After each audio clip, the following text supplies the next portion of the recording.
Hello, welcome once again. Welcome back into the studios. I want to say a big thank you. Still the Ghana month. We're celebrating our heritage as a nation, and we're looking forward of bringing you nothing but the finest of anything Ghanaian this morning. We'll be talking more about our culture, our foods. We'll talk about music and then what have you. And I want to say thank you to you for being part of today's edition of the Morning Focus. We started at 6 a.m. We're rolling from now to exactly 10:30 in the morning, where we'll say bye-bye to you. But in between time and now is not time for us to look at our scripture for this morning. And then we'll run you through to the African Proverbs of the day, and the newspaper review will follow shortly right after that. And then we also give you the opportunity to join us by way of comment. Don't forget, today is the Ayawaso East by-election. We'll try to get a slice of stories from the grounds for you, and as to who wins, we'll look at the Musa Dankweza Info Analytics survey that gives the NDC 75%. That's Baba Jamal, 75% of chances of winning the by-election in Ayawaso East. We'll go there. We'll bring you up to speed with that as well. But my name is El Samuels, and I'm here this morning with my able lieutenant in the person of Bernard Agbemo Eduji. Bernard, good morning. Good morning, Mr. L. How are you doing, my brother? I'm good, very fine. How was your night? Night was good, but as always, short. It's good, but always short. And but that is the work for you. Yeah. It's important for us to come your way every morning.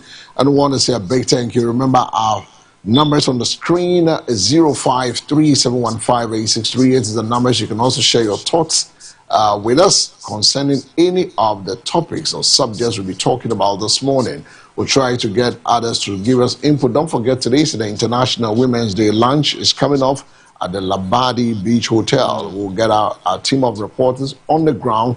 We'll bring you up to speed as to who is at that point as well. Because the lunches today, His Excellency will be there. The Gender Minister will also be in attendance to that special occasion that is coming off this morning. We know the sitting is around 9 a.m.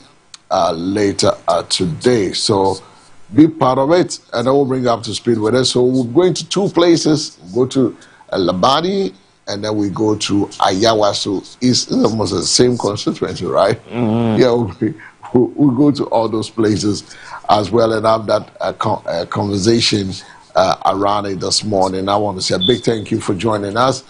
This is MBN TV, and it's the Morning Focus, and we're coming to you live from the 10th Avenue Extension, a Greater Estate.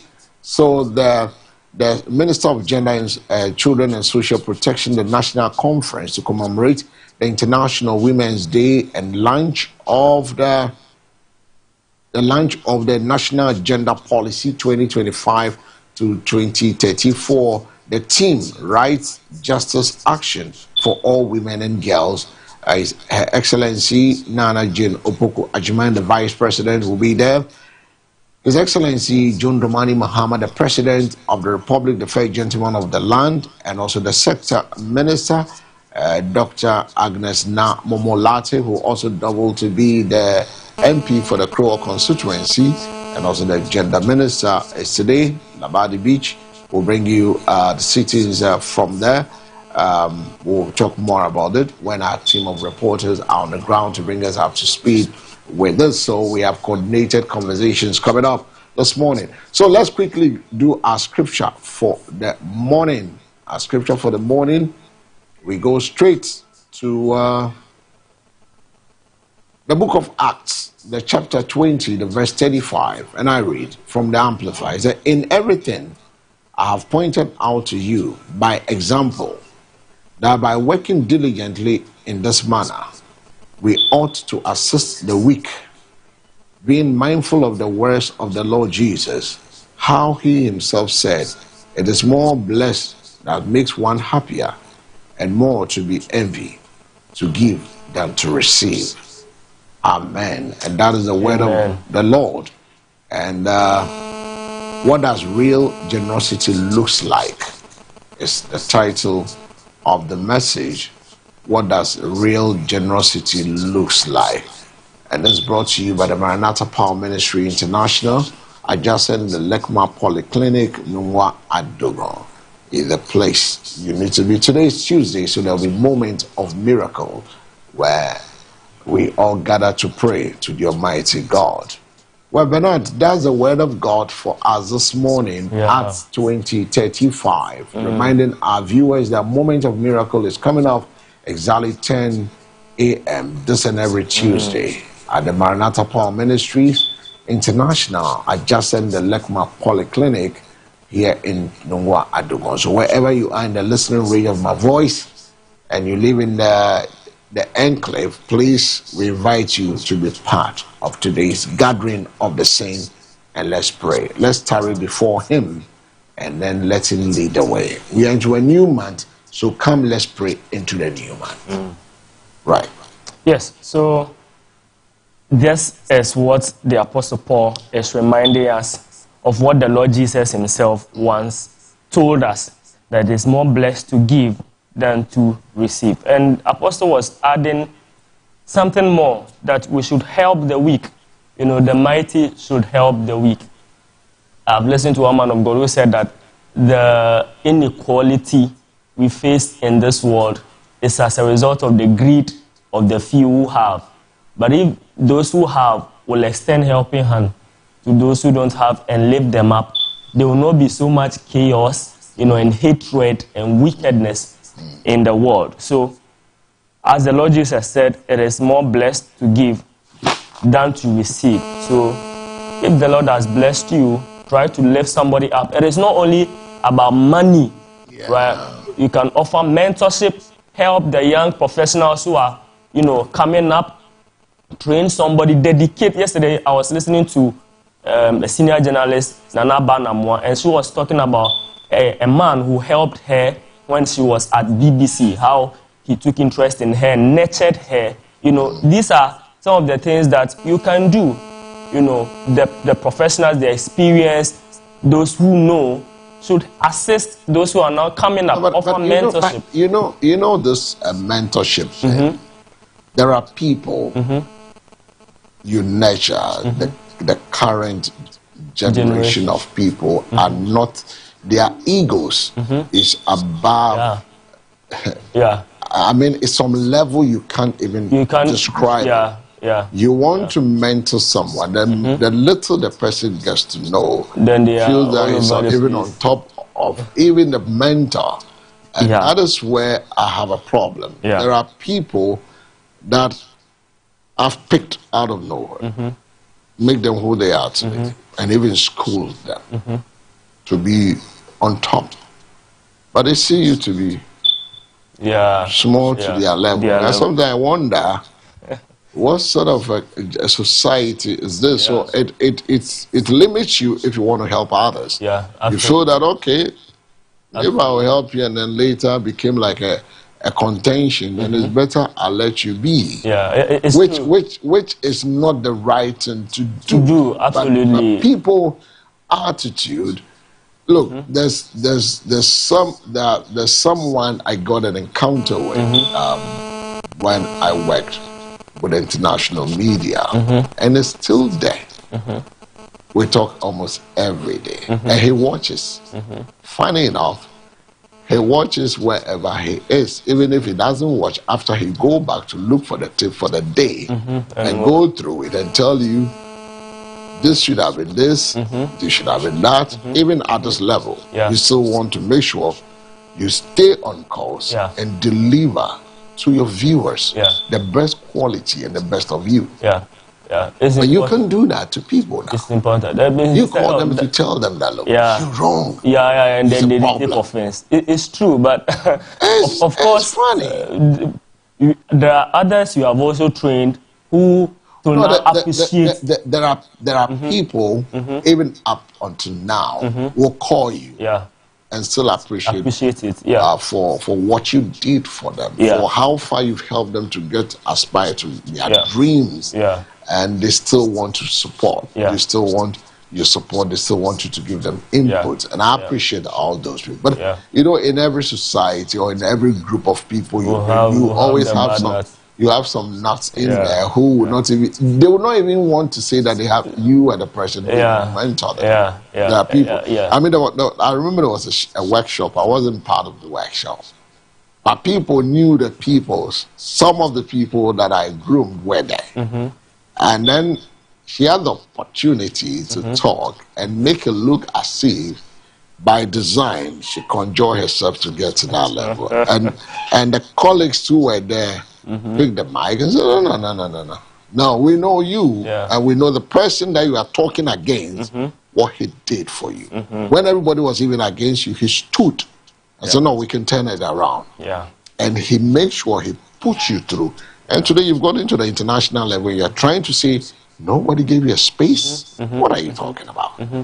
So this one person who killed himself for you. When even the owners of the media house wouldn't want to see you. But I said, no, there's a talent. We can nurture it. There's a potential. We can work on it. We can turn it around. And you blossom. Suddenly, you hit it. And it works. So, for me, when people are calm, you want to impart that. You want to see. But I ask myself, should I go with this wealth of experience and idea? Who have I imparted? That is the question. So you need to impart people. For the purpose of continuity. Because you have to continue the work. Maybe that is all God wants you to do. Exactly. You have to give out your best. So I really agree with you that people you meet in this life and who turns you around. There's one person who the very first they saw me said, look, this is what you have. You got to work on it. And really, when I took that advice, it worked. It worked. There's no turning back on it. So. The Lord Jesus Christ himself picked 12 people and trained them. In fact, Apostle Paul trained others. Timothy he described as his son. So for the purpose of continuity, sometimes I ask myself, so who will be the next Mr. L? Who will be the next Isan Kuma? Who will be the next Bernard Davle? If you guys are not training another group of, that is why we have a lot of professionals with no ethics. That is why I was decrying the growing number of supposed men of God who operate without ethics. And so I always say that our fathers, the bishops, they still have, even though they are aging, the strength is going down. They still have a lot of work to do in nurturing, the young generation, so that we'll have continuity in the part of ethics. If not yet, the truth is that, Mr. L, whether you guys train us or not, you can't deny the fact that we also have some talent in there. But operating, especially in this field of journalism, in the gospel, it is not just by the talent. It requires more than the talent. The attitude of the person. If not, we'll have a lot of people who have come up as, as men of God, as journalists, and they don't have any character. They don't have ethics. They do whatever pleases them. So we need the mentorship. And please, young people. I like the word. I like the word. They don't have what? Ethics. No ethics. They're just doing their own things because they feel they are talented. But it requires more than that. I had a guy who follows me almost anywhere I've worked, even from the international front to the local front, and he will tell you. There's one thing he always admired about me.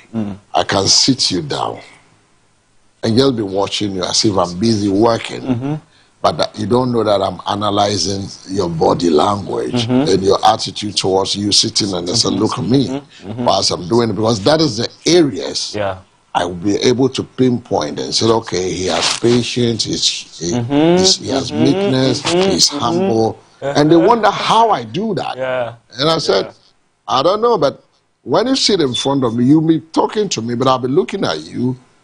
And whilst I'm looking at you, I'm beginning to deduce. Okay, then I'll be able to know, okay, this is where I can help the person. This is what you need to be able to bring out this. You have this inside of you. You have that inside. And he was like, nobody has ever told him that. And I said, look, you can be a very good camera and a video person. He said, I don't have any idea. I don't have any... training. I don't even want it. The interest is not And even I said, there. okay. So this is what we're gonna do. Every day there's this camera, just pick it up. Just hold it around. Just hold it around. Do you know he's one of the finest photographers and the finest videographer I can ever think of. That is talent. And one day he called me and asked me, how did I know that? Yeah. I said, yeah. Yeah. So when you want to really work on people, there's one thing I picked from Ajua, my mom. Is to be able to get into their skin. One thing that won me an award with the BBC was when I have to interview Dora Simon, one of the finest African sports journalists. And he works for the BBC for years, and he trains other sports persons. And I have to interview him. You know, the whole of BBC, nobody knew he has ever played football before. I just one question. So my boss called me today and said, how are you able to interview a person and get into their skin? We want to really get that from you. And really, it got to a point people said, we don't want to sit in front of you to have an interview with you because you ask questions that will blow us off. There was this guy who was so good, I mean, good financially, the guy was super. And in my first encounter with him, I was on radio. And he's supposed to come for an interview. And so he came and met me there. So, like a green person sitting, he doesn't know that the guys, he talk. I just look within the thing, I just threw one question. But it took him some minutes to gather himself. He came out to complain that it took me some time to gather myself to answer the question. So he went out asking people, who is this guy? And that's how we came from. We became so close that even now you can think he's my brother. He calls me his brother because from that point he said, no, there's something I want to learn out of you. So for some of us, we out there, we want to support, we want to help the young people there, we want to groom them. But you see, it takes patience to get it. Because there's one person, the writer, when we met my first encounter with Kobna Yeboah, then he told me something. He said, El, I admire you. You got up at dawn. You know, those times in Germany at that time was the time was very. The sun was up. It was a summertime for the games, and he was in a hotel. I was in a house. They said, Charlie, I want to come and picture where you are. And I said, okay, you can move in because we all make friends. And he told me something. He said, look, do you know I worked at the GBC for 7 years before I got recognition. Oh, no pay. Wow. I said, did you just say? Then I said, let me give you an experience. I went at this place for this number of years before. So when we were going to pay, they counted all the years. And that's how I got capital to start business. Wow.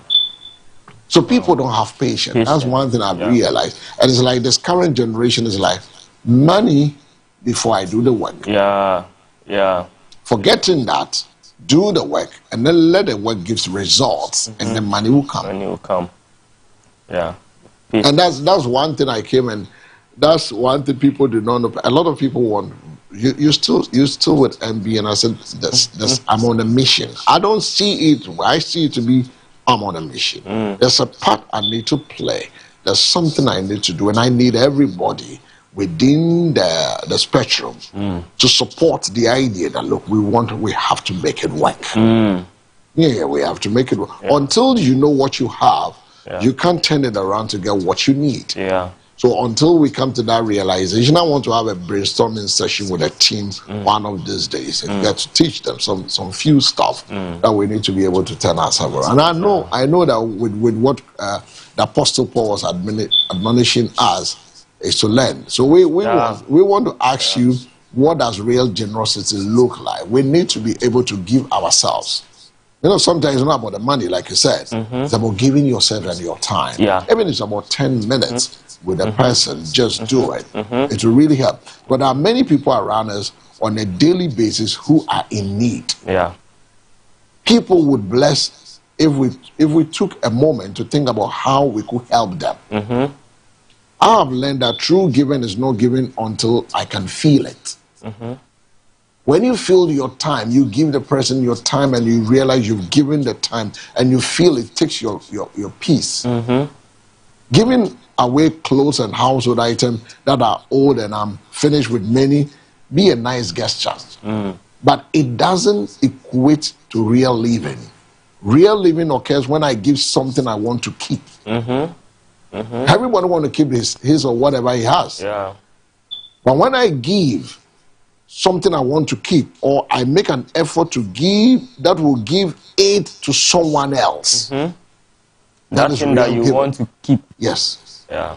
Something that you want to keep. Yeah. Or I make an effort that will give aid to someone else. That's what I see meeting a need. That is how God gave to us.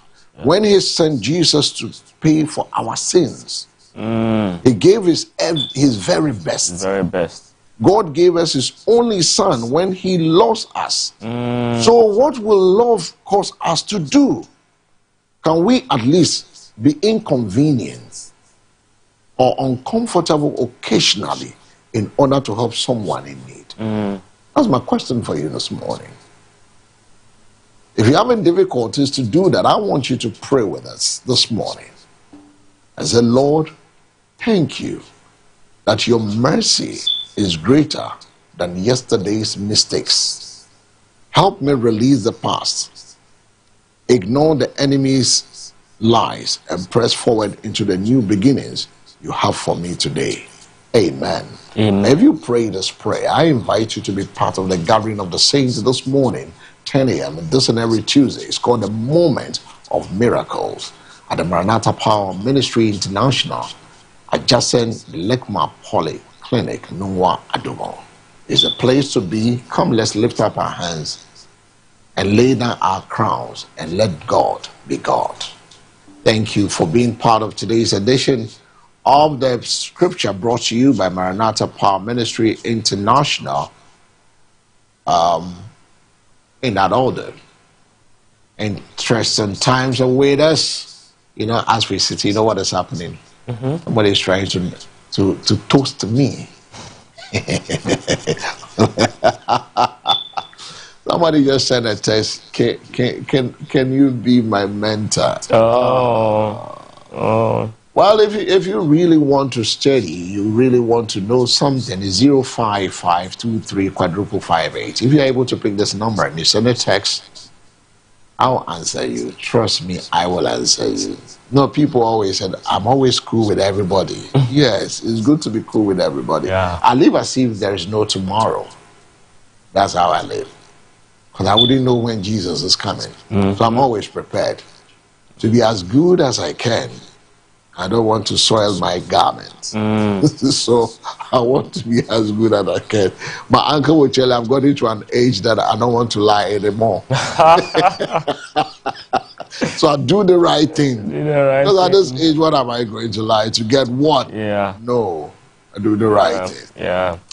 And that takes us to our next, which is our African proverbs for this morning. Do you know the proverb? Tell me.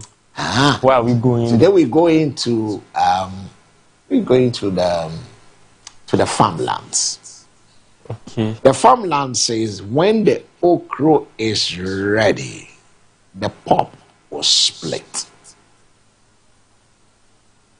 When the okra is ready, the pop will split. So where do we grow a lot of okra?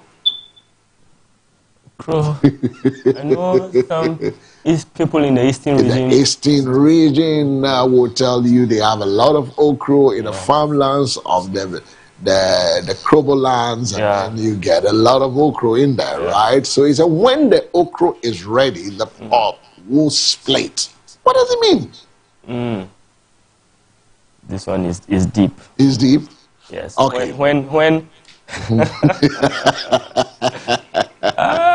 so when the okra is ready, the pod will split. The pod will split. And everyone will know that this is. But if it doesn't split, it means that it is not ready. It's not ready. So when the okra is ready, the pod will split. Speaks to the idea that life unfolds in its own time. Life unfolds in its own time. It is about trusting the process. letting things happen naturally, and understanding that some things can't be rushed. Some things can't be rushed. You know, in Ghana, okra is a staple veggie, and people, people often wait patiently for it to mature. Yeah, you can't force it. Wow. So the proverb is just reminding us that good things come to those who wait, and timing is everything. Timing is everything. Yeah, timing is everything. I keep telling people that when you miss your timing, you'll miss your season. Timing and season, they work together. Yeah. So you can't force the pot to split when the timing is not right. Yeah. The season is not right for it to do it. So when you miss your timing, you will miss your season. You don't need to do that. And so think about it, that when the okra is ready, the pot will split. Wow. And also remember that things happen naturally. Let things happen naturally. All you need to do is about trusting the process. Life is a process. God is taking us a process. The character God wants to form within you is a process. The anger you need to work on is a process. God knows you have that anger issue. So he would not use the president to come and annoy you to get angry. He will use the people around you. The chastisement of the Lord is not joyous. Never joyous. When you want a plant to blossom, what do? You cut a stem. You cut a stem. If the plant has a voice for you to listen to, speak into plants, you see that it's crying, it's in pain. But you cut a stem, you put manure, you fork the soil, you prune it because you want it to grow and glow. And that is how God takes care of us.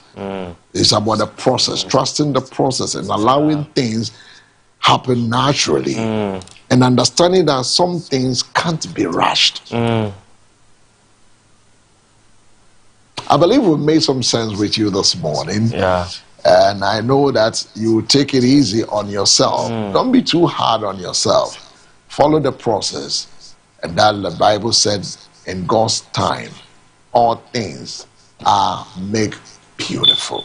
Jesus said something in, just when you mentioned them, you brought in the plant analogy.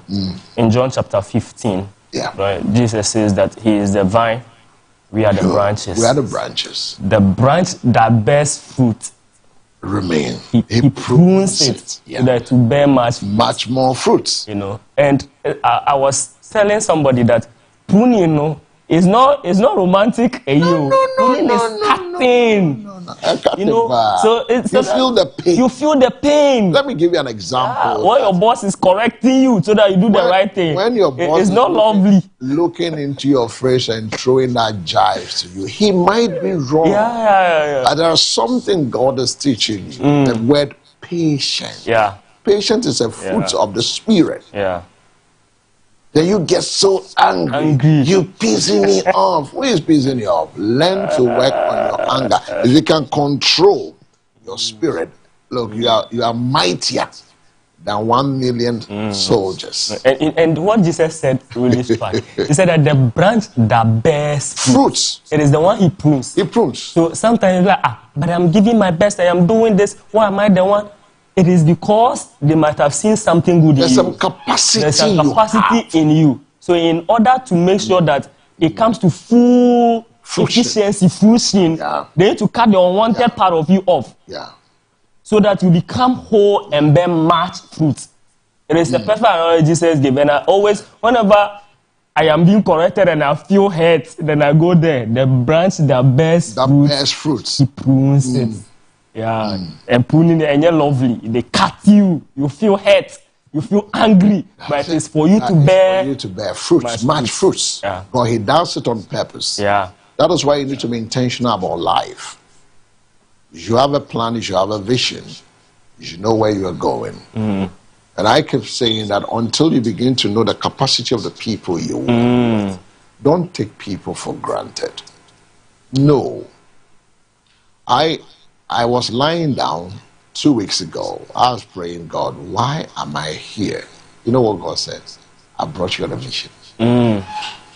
I just heard it word. The one went to the international conference, leadership conference. Once I was interviewing all the leaders, then that word happened again. You're here on a mission. On mission. Yeah. No, what mission is that? Yeah. There's so much things I need to do here and beyond. So if you're ready for us, we will help. We're ready to support. And I'm ready to give all that are inside me, because I don't know when the master will call. Yeah. And I need to answer to that call. Like Jesus said unto him, if thou canst believe, all things are possible to him that believeth. Never complain about what you permit. That's what I want to tell you. Never complain about what you permit. Your circumstances are not permanent. You have permitted your present circumstances, or they would not exist if you've not permitted it. When you tolerate, you authorize to exit. Either accept the present without complaint, or make a decision to use your faith and attract miracle from God. This is what we leave you with this morning. And you can get it anywhere unless you sit on NBN TV with us. Good morning, Reverend Samuel Asante Danso, all the way in Ho, CAC. Is that when my channel fall on this dial, I will always want to look at you. Great. And I want to say a big good morning to Dada Boat. Right after yesterday, he called, I was going through and I said, oh my goodness, to see these people. Right. Now let's move to our next stage. That is the newspaper review segment of the morning. We believe we are making your morning a pleasant one. You can share your thoughts with us on 0537158638. Always remember, your worst is what makes you. For their spirit and their life. And we go straight to our newspaper review segment. I want you to support us. Today, I don't know whether, do I need to beg them, my viewers, and then the enterprises and then the corporations. We're coming up with a new program and a new projects here on our dial. We need your support. We need you to advertise with us. We need you to support every segment on the morning focus. From news, sports, weather, scripture of the day, African proverbs for the day, the newspaper review, the major conversations, the phone-in segment where we get interactive with you. We need support. 05523 is the number. Just send a text. I will respond. I promise you, I will respond to you. I will respond. Thank you all. Our first newspaper this morning is The Observer. The Observer is observing some stuff. Do you want to know what The Observer is observing? The Observer has this. It says that we are bringing PBC and CPC back. Finance Minister. Ooh, I did not. I thought I did. Oh my word. Pardon me for that. No problem. Pardon me for that. Yep. So, you got it? Yeah, 2. You got it? You got it now? Yeah, 2. I think the rest will follow. I think it's from the... okay. The net went down. Let me try this. Try to use my data in the studio. Got it. You got it now. All right. Okay. All right. Okay, so we start with the Observer. The Observer has the stories, and it says that we bring in PBC, the Produce Buying Company, the CPC back. Finance Minister. Qatar says a Ghanaian national told to register for possible evacuation. Story on the front page of the Observer. Mahama appoint Baba Sadiq as Ghana's High Commissioner designate to Nigeria. ADB prioritizes superior service experience, poised to accelerate bank growth. Government lifts DDEP-induced restriction on domestic bond issuance after 3 years. Middle East tension, no fuel shortage expected, NPA. That's a good news, right? And then you have your uncle, your brother there. Eduji.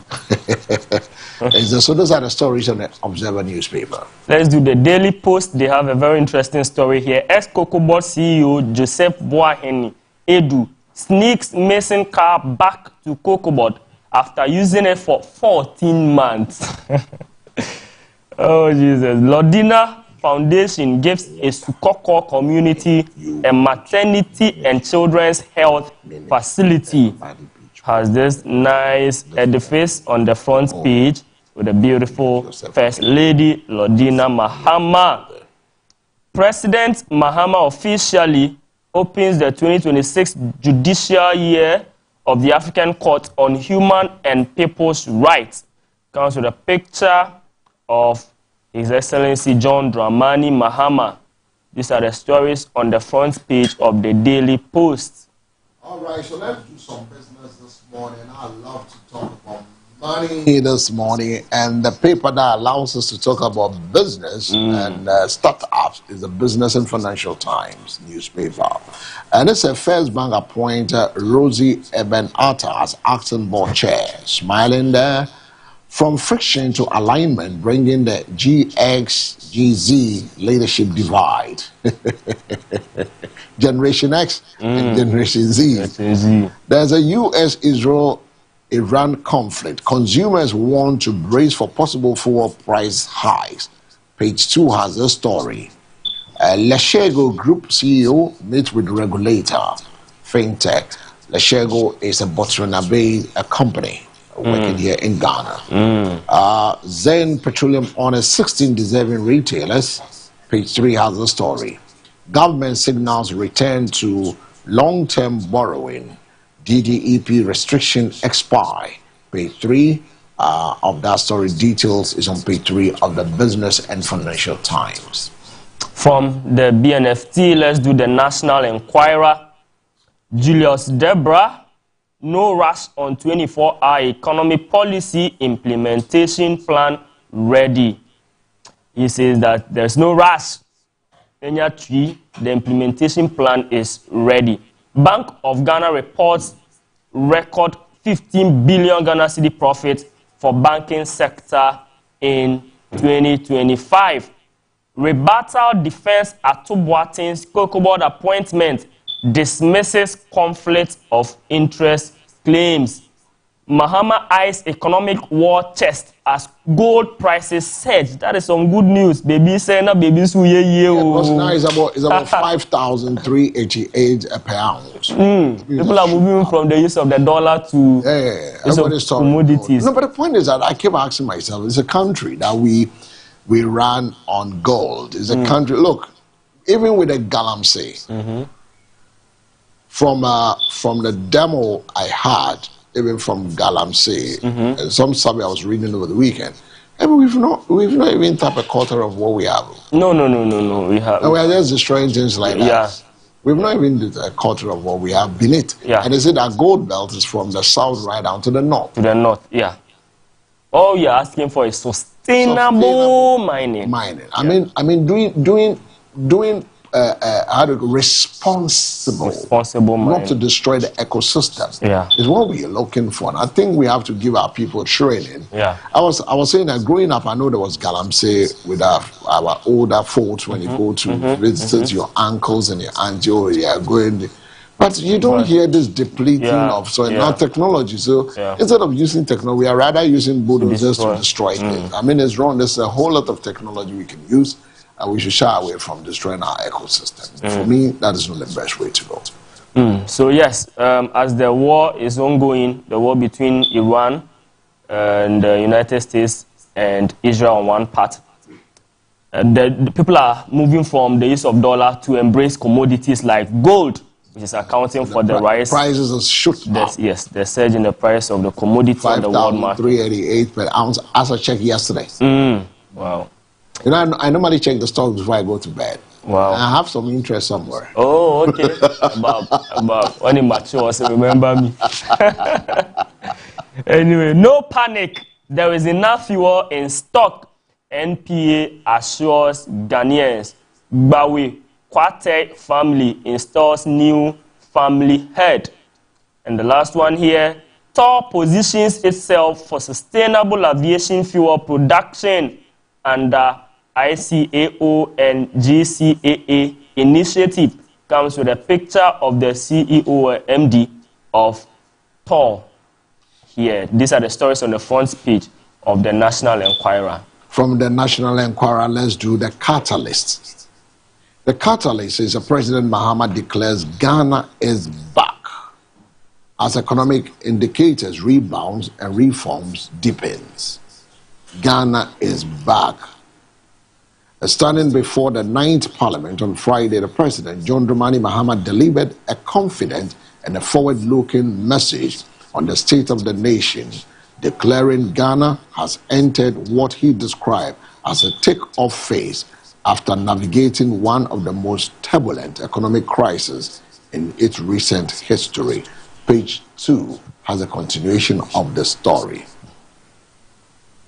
Ivory Coast reduces cocoa price below Ghana's. NPP's attack on government and cocoa board loses momentum. Page 3 has a story.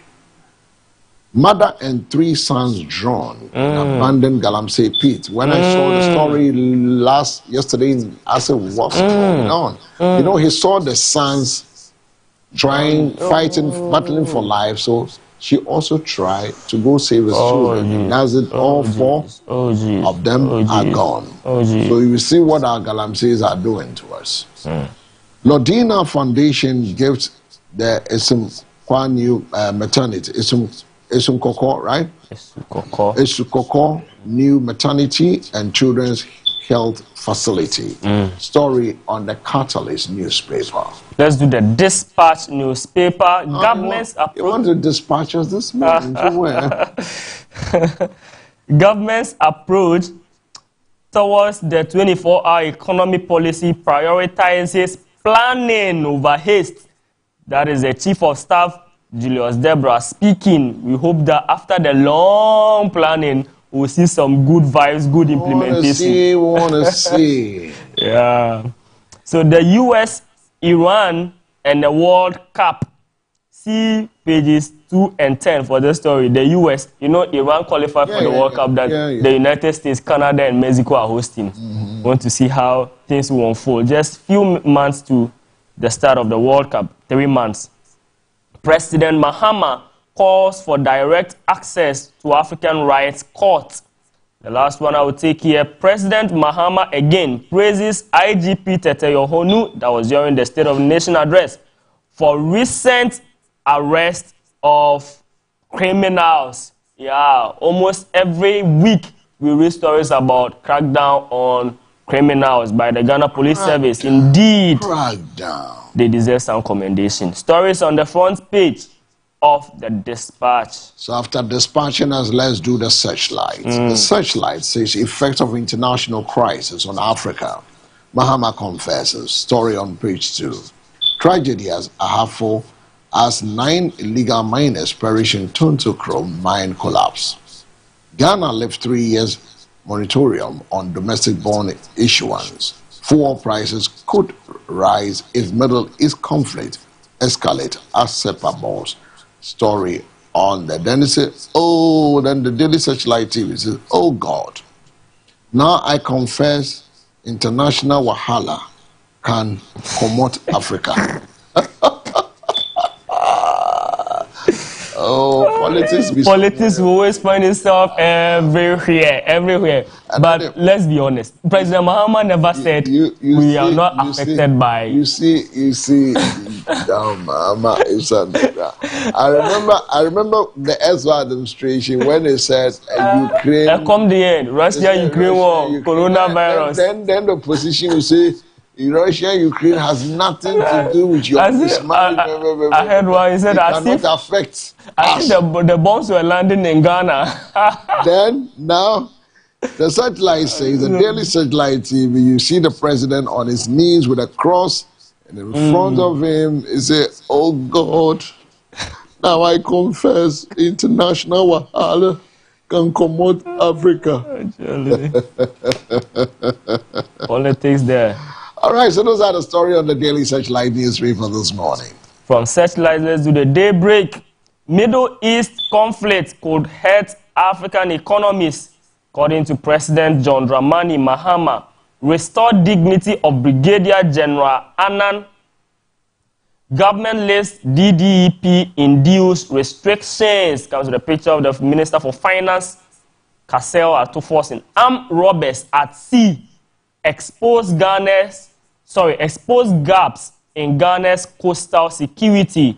Has a picture of the Minister for the Interior, Honorable Alhaji Muntaka Mubarak. Stories on the front page of the Daybreak.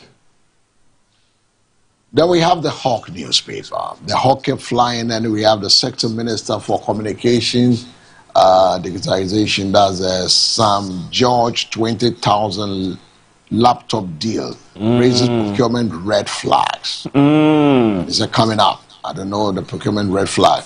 No panic at the pumps. NPA says Ghana has weeks of fuel despite Middle East crisis. Amen. Santua Stars clash with the BOG data. No import record found.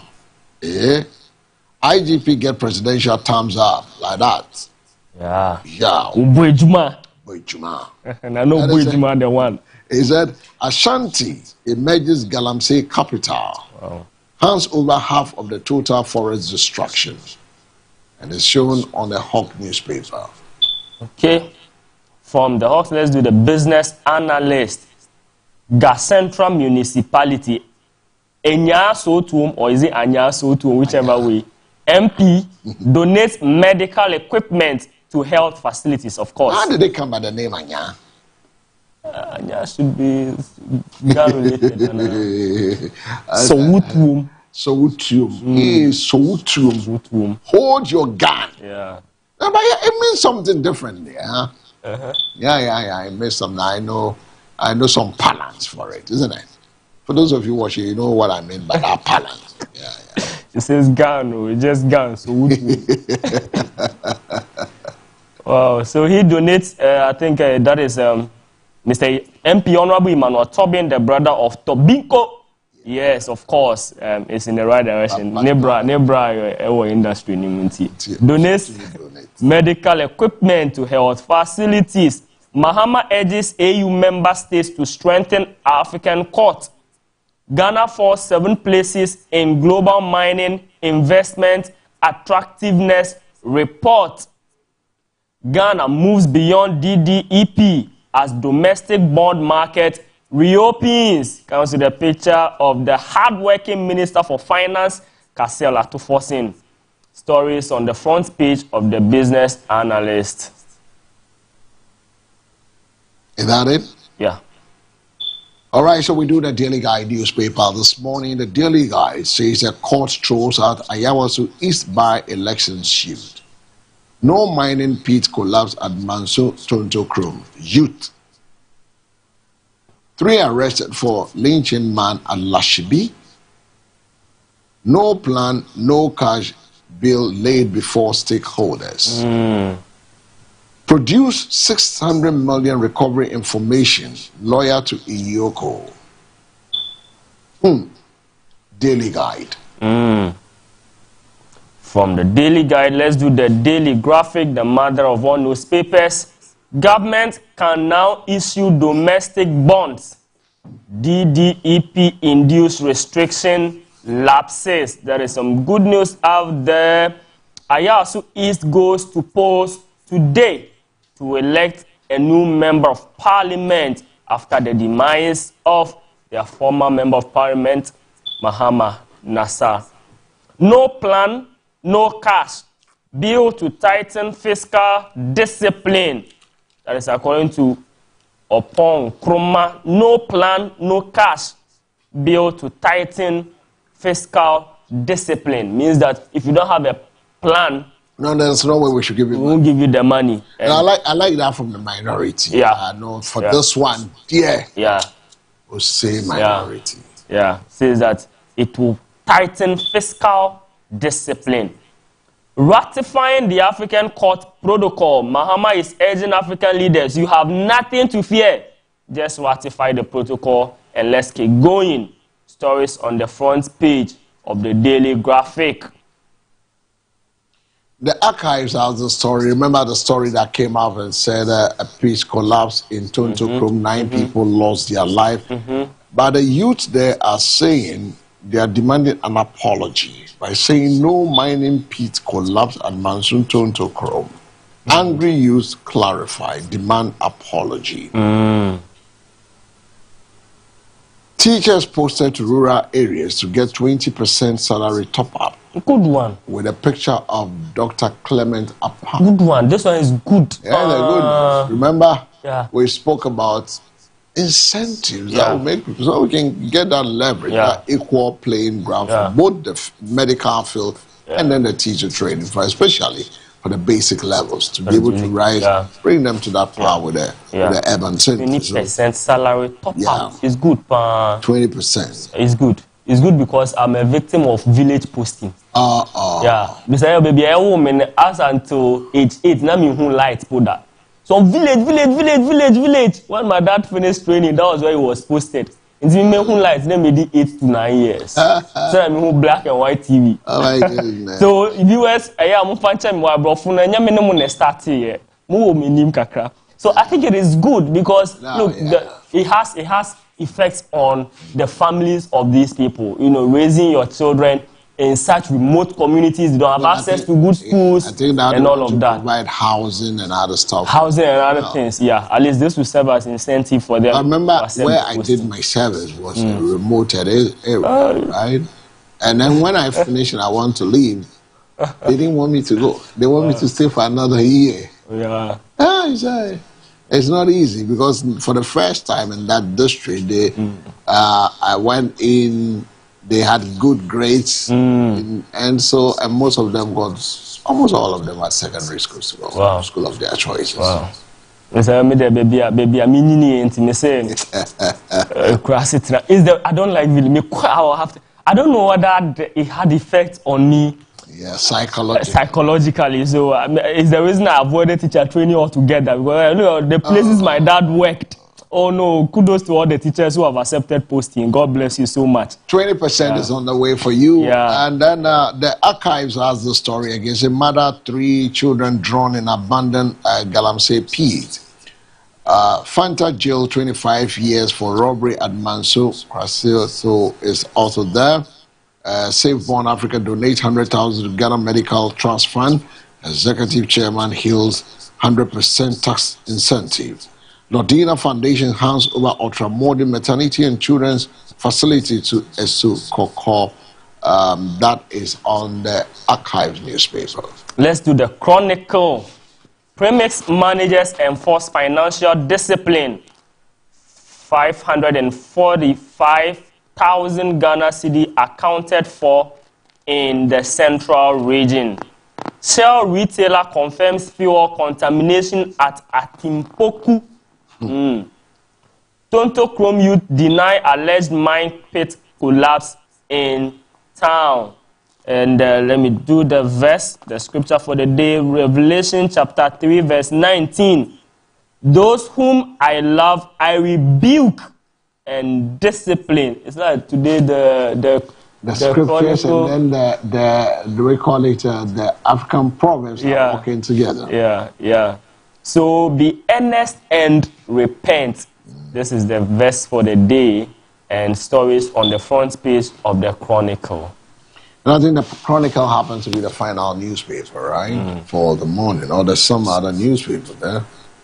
I think the Chronicle happens to be the final newspaper, unless I decide to go check other portals where we have some other newspapers also showing that we can bring those ones to pass. But in between time and now, we look at the day. I remember Ayawaso is in the news. Ayawaso is in the news. And the question you ask yourself this morning is that, what is Ayawaso all about? Ayawaso has to be with the by-elections that is coming off today, starting. And then by now it should be on. Voting should be on. Voting be starting. We'll look at the chances of the people involved with Ayawaso. I mean, but you know, this election has been on a quiet. Has it? Yeah, it's like. It wasn't like Akwetia. You know Akwetia? Yeah. For Akwetia, the stakes were high. Yeah. Because the seat was for the MPP. For the MPP. Yeah. And the NDC had won it a number of times, and so they also had a chance. So it was more like a swing seat. Yeah. You know, but for Ayawaso East, it's a done deal. It's a done deal. I don't even see the MPP doing much. You know, in fact, from the way they even appointed or elected the one to contest, you know, the candidate for the election, even shows that it is not really something they anticipate. You know, they think they could win, and so they didn't give it. Or in fact, if it was a seat they could win, they would put in the contest. No, but I saw the NDC and the Sedun Ketias, the green base of green belt from Basintali. Basintali, yeah. Storming the place. That alone tells you they're really for it. Yeah, I mean, they want to retain the seat and probably win with a bigger margin to send a signal that indeed the people accept the government's ratings. Is, you know, some of these things is used to test the government's performance. So, yeah, probably is the reason, because I saw Malik Basintele and his is it Green Army? Green Army, right? Yeah, I saw Chairman General Mosquito campaigning together with a General Secretary. Yes, I saw the former chairman. Of Samuel Ofosu-Ampofo going with Baba Jama to churches on Sunday, you know, to campaign. So I don't see much. Today they were in the news, the MPP, they said that being quiet doesn't mean they are not working. Maybe they are doing some dawn-to-dawn quiet. Well. So we wait to see. The residents of Ayawaso East will return to the polls later today, as more than 40,000 registered voters participate in a by-election to choose a new representative in Parliament. So 40,000 people are expected to vote. The New Patriotic Party has endorsed Baba Ali as a candidate, whilst the NDC is fielding a former High Commissioner to Nigeria, Baba Jamal, as its candidate. So all is set. You know, it's between the two parties. If you look at the Musa Danquest projections, 75% goes to the NDC. Yeah. And 21.3% goes to the NPP. Yeah, but there's also an independent candidate of the NDC. The one that they said they've sacked. He to say, you can sack me. You can sack me. With the Lewin. Every day they sack. Sack me, I'll go. Charlie. It's serious. Oh, Jesus. So that you can sack me. He said they can sack him. So for him, he doesn't fear. He doesn't fear who. Yeah. Meanwhile, the police vows to deal with troublemakers as deploy personnel for the by-elections. Now, we are Jebulu. Abamobo. Kamobo. We are told Chumamoko check. Yeah. No ba Jebulu. Because of 50 cedis co. Kamobo me. Unyeka ocha mametai kwe agba mena. No boy ya no ya fon shiki no ashia. Simple. Ufane ya fon shiki no ya mini. Ashia. On Babo Five. No giddy, no bagger wire, was small trouble. Ofane. Ofane. All right. Now, let's look at this. If you look on the distance, we're looking at when Ghana when Ghana reopening the domestic bond, right? After 3 years freeze, what is it next? You realize in almost all the newspaper that unfreezing is there. Ghana has reopened its domestic bond market after 3 years, making a significant milestone in the country's fiscal recovery. The Ministry of Finance announced that the restriction on a new domestic bond services imposed in 2023 following a debt default have officially lapsed. And the move allows the government to reduce its reliance on short-term treasury bills and issue long-dated domestic bonds, promoting more sustainable debt management. The decision comes at a time of improved microeconomic stability with declining inflation, stronger investor confidence, and a robust medium-term debt management strategy.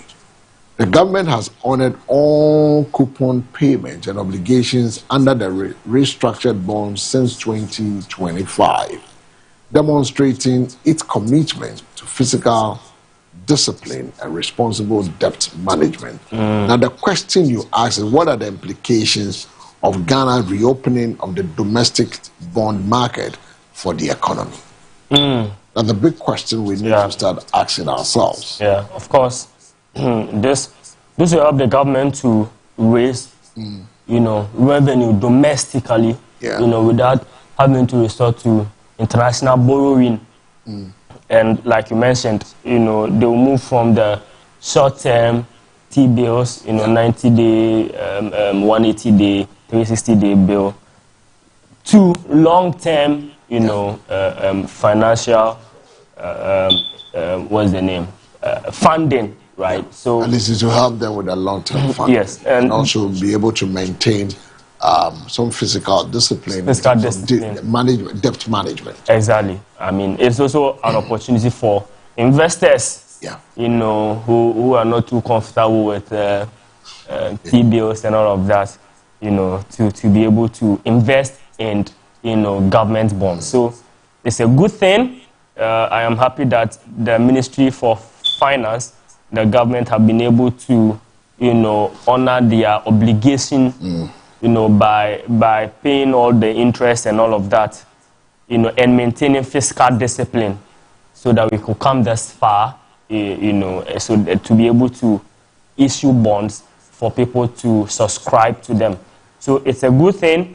It really emphasizes the point that the government has done some good, in bringing us out of the economic crisis we found ourselves from 2022 to 2024. Yes, so it's a good news to the government, to investors also, and we hope that this will bring some relief to the government. And we hope that things will be managed well, so that bondholders will not be affected.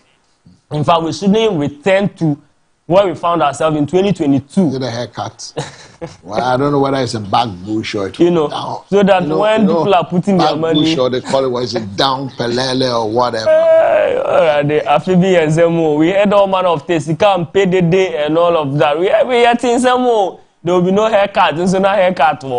It got to a point that even pensioners were crying. They had to picket, because their pension funds were affected by a domestic debt restructuring.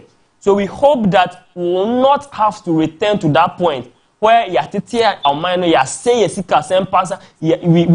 destroyed everything, to the extent that people who invest, we are told that the government, investing in government, bills and bonds. That's a sure guarantee that you get your money. You get your money back. We shouldn't get to that point where people become even skeptical, afraid to invest in government bonds, to invest. So it is a good thing, but let's manage things properly. I'm not just speaking, currently with regards to the current government, but successive governments. People who will come after this government manage things well, so that will not return to that point where people are afraid to even invest in our economy. The economy was even heading to a crash. So the reopening of the domestic bond markets after the 3 years is a significant milestone, like we said earlier, in the country's physical recovery.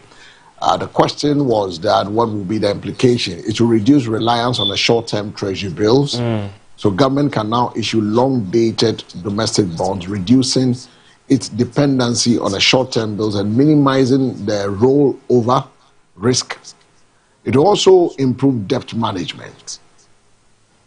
The move demonstrates Ghana's commitment to responsible debt management, as it has honored all coupon payments and obligations under the reconstructed bond since 2025. The investor confidence has been increased. But there's one thing that I loved about this is that it will diversify financing options, where government can now access more sustainable financing options supporting infrastructure development and social programs. Another thing that it will do for us is the reopening of the bond market could lead to increased investment, economic growth, and job creation. Now you can have access to be able to create the jobs, because if you take that money, but some analysts want that government must maintain fiscal discipline and transparency to ensure the success of the bond issuance. That's also another score that has been raised. The question is, when it comes to transparency, it has always been a big issue for us as a nation going forward. The accountability section of what we do as a people is also a key thing that we have to look at when it comes to our governance system. People have raised questions about accountability. The reopening of the bond market will impact Ghana's credit rating. Don't forget about that. It's also one of the things that as a people going forward. So government has also outlined measures to ensure that transparency and accountability in the use of the funds from the reopened domestic bond market, which include transparent communication, is one of the things government will provide detailed information about the restructuring plan. If you listen to the sector minister, the financial outlook and the future debt management strategies to rebuild trust with investors. The fiscal discipline, government has also committed to responsible debt management, honoring every coupon payment and obligation under the restructured bond. Government also aims to establish a sound and robust fiscal framework that is including a well-defined budget process, transparent debt management policies, and a clear commitment to fiscal discipline. If you look at what happened recently with the GRA, government plans to strengthen the institutions, the GRA, through digital tax compliance system, and also aggressively widen the tax net. I've seen this word being used, widen the tax net. Not today. Every year we are widening. Every government we are widening the tax net, but it's still the same.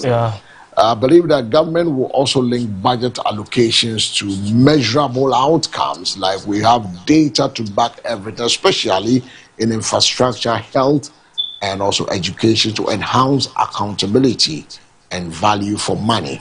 Remember, the value for money bill has also been passed. So these are some of the things government is putting in place. Now, like the no cash, no value, no plan, no cash member bill that the minority is also looking at putting in place. This is a way of strengthening our governance system.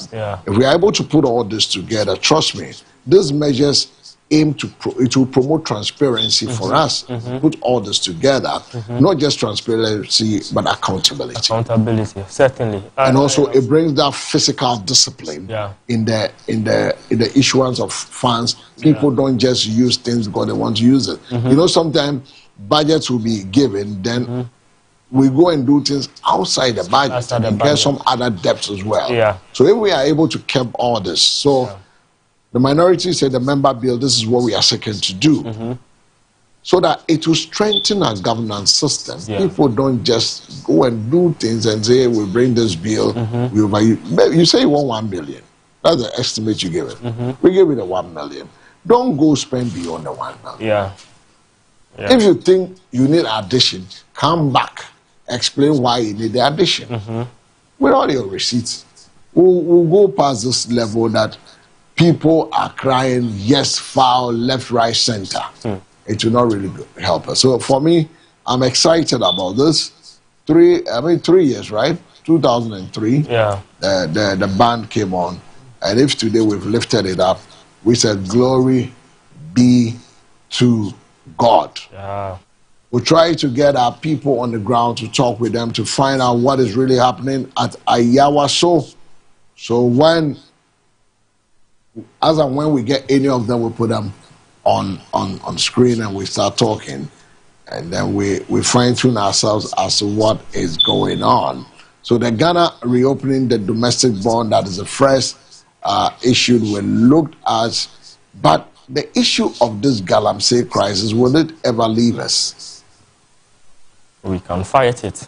I always believe this is our one of our serious jihad. Yes, we can fight Galamsey, but it is not a simple fight.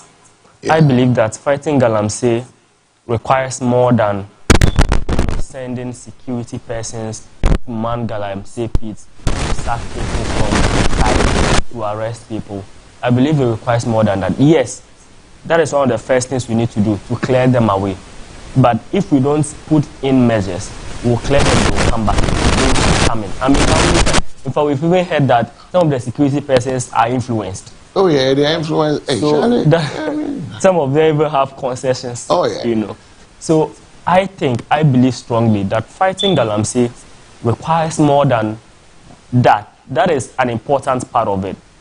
But the people who go into illegal mining, I'm not talking about the kingpins. I'm talking about the people who go to the site. Yeah.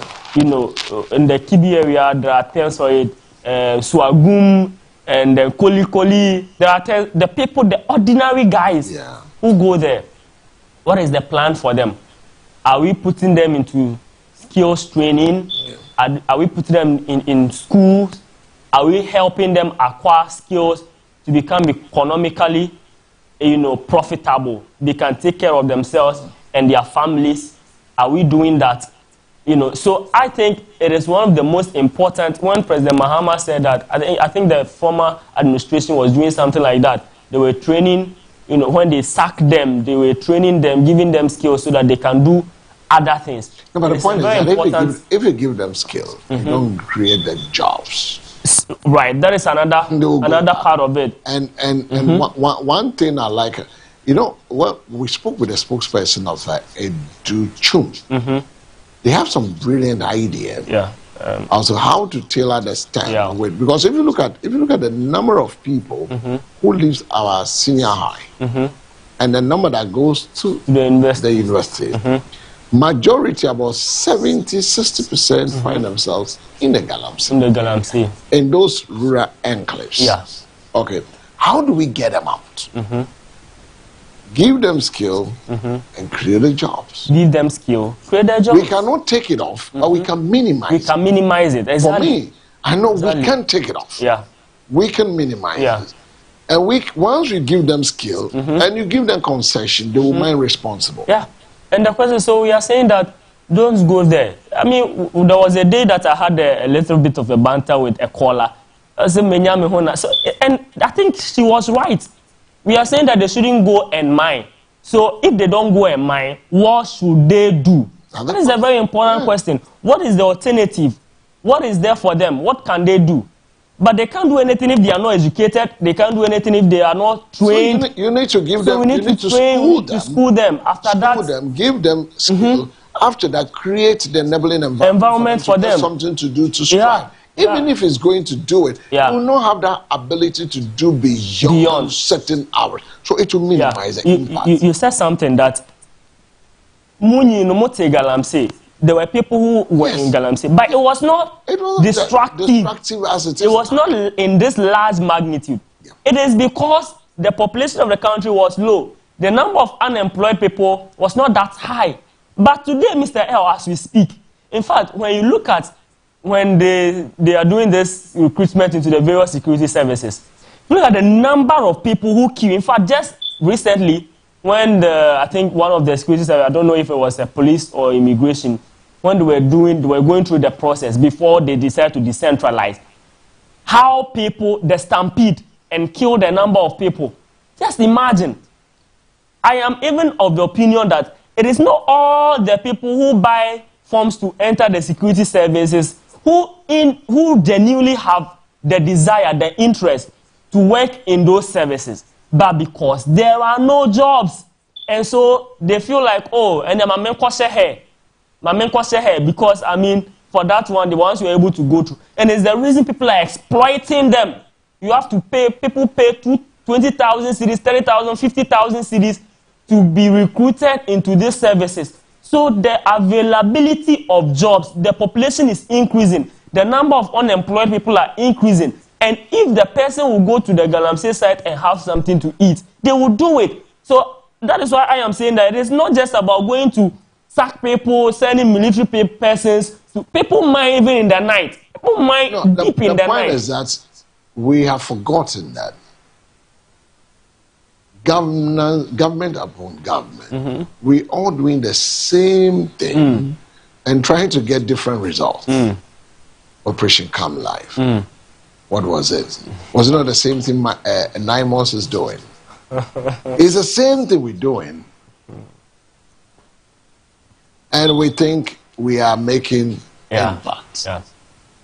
For me, I argue that in this current dispensation, right, in the current Ghana, this current Ghana in which we are, after the economy, one of the headaches of every government is fighting illegal mining. It is a dangerous thing. And the point is that these are people who are well networked. These are people, because we are talking about money. Okay.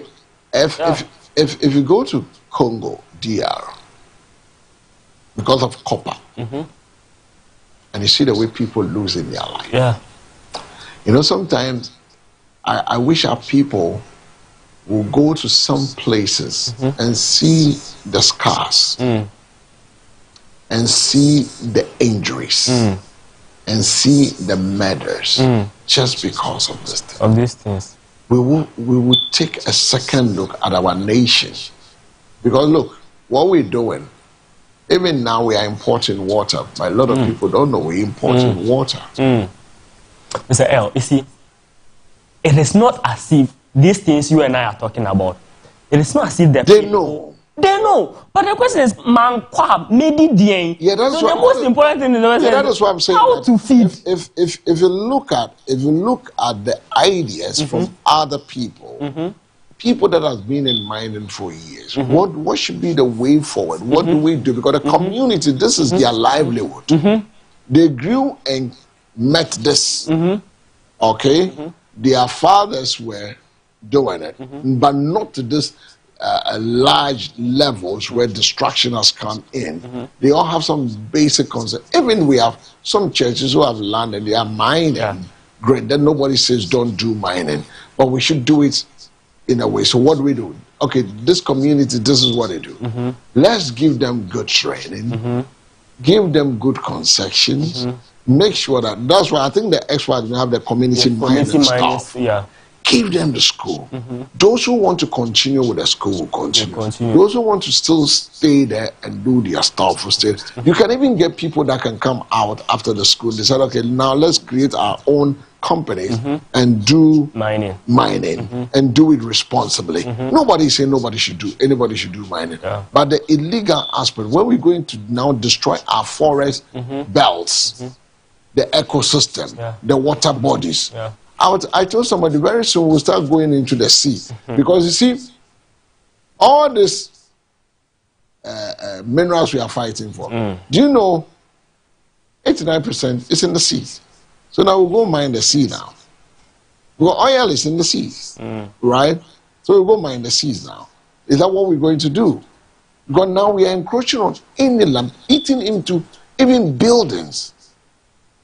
I went to visit someone, and in the night you can't sleep because behind the house, people are doing galamsey. Yeah, behind the house. So you can't sleep. Yeah. Oh, in the night people are doing that. So that's why I say the solution is not, Mr. L. You see, I don't see plan for the young people of this. There's no plan by the state. There's no plan. So Usiswa, it is up to you to survive. You have to find your way out, ways and means. So near 1 year fortunate, uncle school. Like the caller said, wasn't me my fortunate and me uncle school. What about that person now? They were not fortunate to be educated. They've not learned any skill. What are we doing with them? What is the state doing with them? So look, it's the society now. We have to sit down and plan for the young people, plan for the future. I am even saying, I don't know, maybe that is too extreme, but I think that in this country in which we are, I don't see reason people should have a number of children. People are giving birth just like that. No plan for their children. They are not considering how these children will grow and become responsible people, be financially responsible. They're just giving birth. The point is that it's not that people want to just give birth. If there are no livelihoods, okay, let's take a cottage. What is there for people to even go out in the night to have some seating somewhere? So even if they are only source of entertainment, I'm giving you a scenario. I get it. If they are only source of now you begin to get it. I am not really against people giving birth, but my problem is that when we have people who don't know what to do with their lives, they are just there. They don't have education. They are not trained. They don't have skills. What is it for them? What is there for them to do in this life? That is where people go into all manner of things. Illegal mining, galamsey. People are doing armed robbery and all manner of things just to survive. Because Mr. L, no matter what you do, once you wake up in the morning, food must enter the stomach. But the Bible said the devil finds hands for job for idle hands. Idle hands. Now, we said we have youth employment agencies, YEA, which is required to maintain transparent and accountable financial records, disclosing funds received from contractors, partnership, blah, blah, blah. Section 20 of the Youth Employment Agency Act 2015, Act 887. YEA must publicly disclose, blah, blah, blah. You know, we have all this. Then we create menial jobs for the youth. These are not permanent. And then we publish it. We make noise about it. You see, you can't continue keep fooling the people. Oh, Jesus, right. We should have a plan. What is a plan? It shouldn't be party-centered plans. The plan should be made available to everybody to be able to chance on and say, okay, when I go to this portal, irrespective of I'm at the whatever village, to Dauda, whatever, I should be able to access it and I should be able to get it and be able to be transported to wherever that job is. But here's the case. It's centered on just a selected few. So this is the problem we'll get out as a nation. We keep it and say, oh, we've employed 10,000 youth. Now the 10,000 youth, does it cut across the entire country? No. It's either seated in the seat of government or some capital regions alone. Now, the person in the Zapzugu Tatale or the person living in Garu Timpani, does he have access to it? The person who lives in how do we call it? Ahwem, Ashedium, does he have access to it? So, once we begin to live this way, and we don't have the youth-centered approach that this is the direction for the youth we want to grow, because we have the youthful population. What is the plan as a country for our youth? There is none. We don't have it. We don't. How do we want our youth? Do we tailor our youth to industry? No. We don't have it. No. All we are all doing is we came across a white-collar job of stuff. So we believe that people who have the technical skills are dropouts. Yeah. Forgetting that that TVET or whatever is the one that drives the economy. Yeah. Okay? Instead of engineering, marshalling our efforts to those directions and say, okay, this community, this is what is there. How do we raise the youth there to acquire that skill, to be able to use whatever material is there responsibly? It's not part of our thinking. No, it's not. Okay? So Joe Boy will leave Accra, has some few money, because that young man or that young woman, when he sees that 1,500 Ghana, to him, voila. Yeah. Now he goes to the Galamsey and sells up mean of gold and get like 3K for that 1 ounce or whatever. To him, that's a big money. So would you want him to leave that field? No. It's because we don't have a plan for our youth. We don't. We don't have plans, so they will have to survive. So I see it to be survival. That is survivor. It's survivor. Because if the system will not make it easy for people to access certain basic amenities, they will have to fight for survival. And this is the things we are going to see. Yeah. And this is what is going to eat us up. Yeah. Yeah. And that is now fighting us. Yeah. Because you can't fight it. Yeah. And you allow the system to grow itself. Now people bought into the system. People have now invested machinery into the system, not technology. Not technology. In this modern Ghana, that technology can be used to easily acquire wherever the belt is.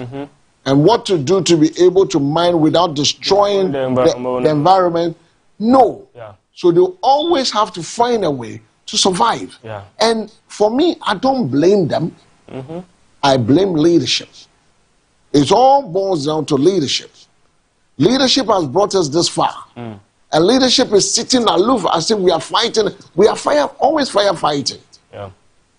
What is even the plan? What is the plan? To say this is how we're going to deal with the Galamsey issue. What is the plan? There's no plan. You have the forestry, you have the environment people there, they all have their task forces, they go in there, they see some small gold, they recoil.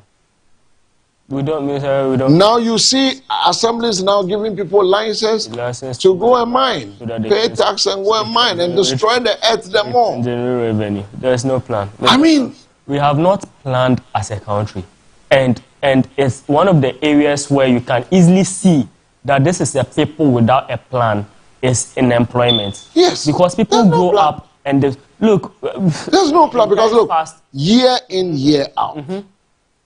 Graduates are being churned out. All right. Now, the graduates that are being churned out, what is the industrial needs of our country? No. What do we plan to do in the next 5 years? No. It's not just about infrastructure, but it should be meaningful job. It should be an intentional job creation that this is what is going to create for our people. Yeah. This is how we want to turn our people around. We are educating our people for this. For this cause. We are not doing that. No. Each year we are turning people out. BSc, Business Administration, Insurance, Human Resource Psychology, Sociology, Archaeology, Philosophy, classics, political science. There are a lot of people with such degrees. People are going there doing music. We don't even have, how do we call it? Regional studios for people to even practice. They are still home. There's a lot of them. In fact, even in sectors where you would think, in fact, the teaching and nursing, even for those, yesterday we sat here, about 4 or 5 batches of nurses, they are home. Teachers, the same thing, they are home. So now it's like we are just bringing people out, no plan for them, they don't have anything to do, they are going to school, they come out, they have to stay home 5, 6 years before they find jobs. Like no plan, no plan. Oh, in the next 10 years, we need this number of teachers. So we are just going to recruit or admit this number of teachers. The rest of the people, these industries, we need them in this industry, we need this type of skills, you know, or knowledge in the next number of years. So let's train this people. The palm oil industry, we will need skill A, B, C, D. Now let's train people. like that to fill in those spaces. We will not do it. Let's give ourselves the next 5 years. Yeah. What is the plan for the short term? Yeah. What is the plan for the medium term? What is the plan for the long term? We keep saying that the NP, the Ghana, the NPA, the National Plan Action, we are always coming out with different, how do you call it, models, and say Ghana is developing a national plan action to involve youth, peace, and security efforts. Look, we are sitting on a time bomb. Yeah. With this unemployment of the youth, we are sitting on a time bomb. Yeah. Ghana, God loves us. Hey, go to our borders. Sometimes, I traveled and go to places. I live in Ghana. I know overseas growing up is to go outside the shores of the country. But I live in Ghana and I go to Ghana, a place called Overseas Area in Ghana. And my heart bleeds because I keep saying that when it's elections, which that is our democracy, is how to get the ballot boxes to all those places. Yeah. After the election, we pull the ballot boxes and forget about the people. Yeah. So I keep saying that our democracy has not matured to the level that is human rights centered democracy. Is election kind of a democracy. Yeah.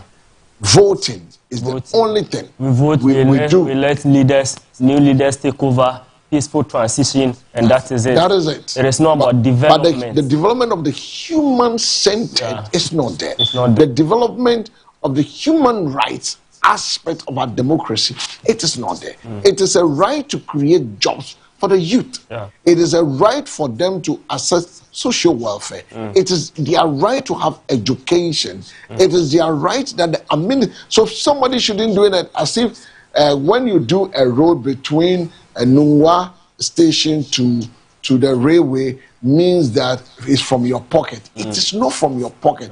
That idea, politicians will be touting as if it's from achievement. It's not an achievement. It is a responsibility. It's part of the social contract. It's a provision that you need to provide to your citizenry.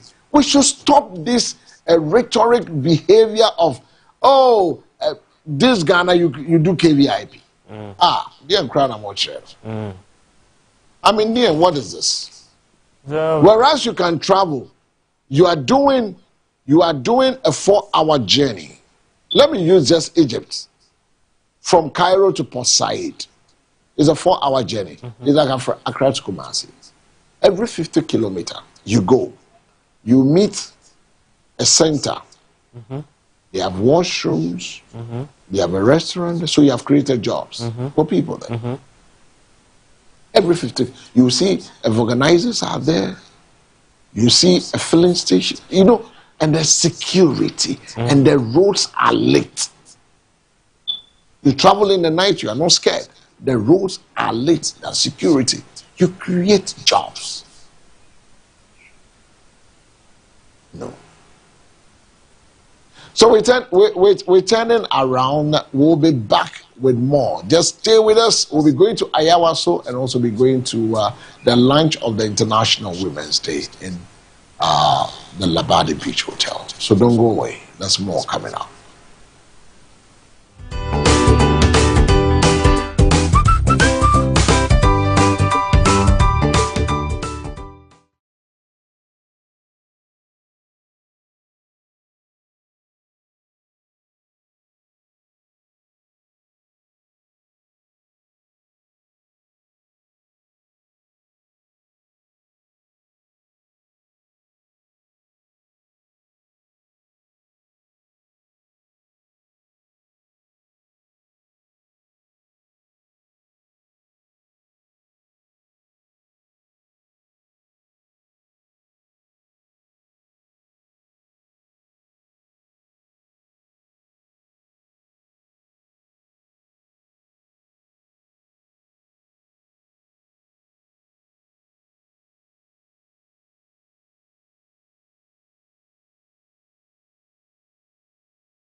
So welcome back from the quick break. We're still live on the morning focus. Is the national policy focus. I will send your messages to us on 0537158638 is the numbers. 0537158638 is the numbers. You can share your problems with us, share your thoughts. Let's get to know, what do we do? How do we turn our youth around? Is a big question. We need to find solution to deal with this youth unemployment issue. How do we tailor our youth to skills development, to tailor our youth to industrial needs? How do we turn this around? Those are the big questions we're asking ourselves this morning on MBN TV. The Ayawaso voters are out there to get a new MP to lead them. Will it be Baba Jamal or will it be someone else? Well, so the Certified International Election Observer Koku Anyidoho has expressed satisfaction with the Electoral Commission's conduct of the Ayawaso East parliamentary by-election so far, saying the polls management body is performing above expectation on election day. And that one is coming from Koku Anyidoho. You know Koku Anyidoho? Yeah, you know it's an international certified observer.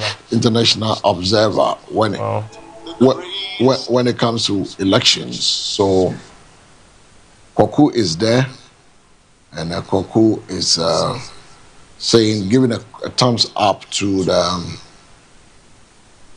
Is giving a thumbs up to the how they call it, to the election body, the EC, that the EC is doing well on that score, and also at bringing us up to speed. We'll try to get some of the information from the grounds. We'll bring you some videos, some snaps of what is happening there. Once our team is ready to share, we'll share with you. We'll also look at the court dismissing the petition by the man Oliver Becker Vermore. I mean, the court dismissed that. So that tells you there is no way he will get into it. There's a lot of things that has gone into this election. The last minute gathering of the MPP, the NDC will bring you all those gatherings as well as we sojourn for God and for country this morning. We'll bring you snipes of what is happening on the ground in a jiffy. So stay with us. Don't go away. It's elections in Ayawa. So what are some of the things you're looking happening on the grounds today? Oh, I expect the election to be generally peaceful. People will just go, and because the stakes are not high, I don't expect any tensions between the parties. It's like one party has accepted their fate already, so I don't know what is in there for.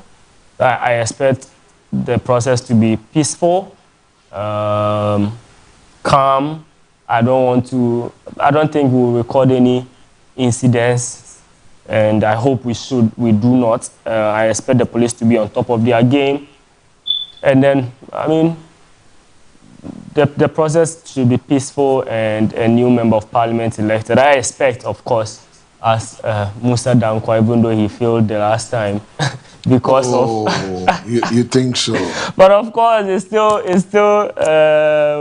yes, I expect the NDC's candidate, Baba Jamal, to win the seat and, go to parliament and represent the people of Ayawaso East. I don't think the stakes are high in this by-election. It is going to be peaceful generally. Well, so he thinks he doesn't believe the stakes are high. For those of you who are also watching us, you can also share your thought. What are your expectations from Ayawaso East by-election ongoing this morning? You can share your thoughts with us on 053-715-8638. Is the number 053-715-8638 is the numbers. You can share your thoughts with us. We'll try to get Sabet to also speak to us with regards to what the MPP is seeking to do with the Ayawaso issue. So you get to send us your messages. Would the NPP be able to this time around pick that seat, or is a safe seat for the NDC?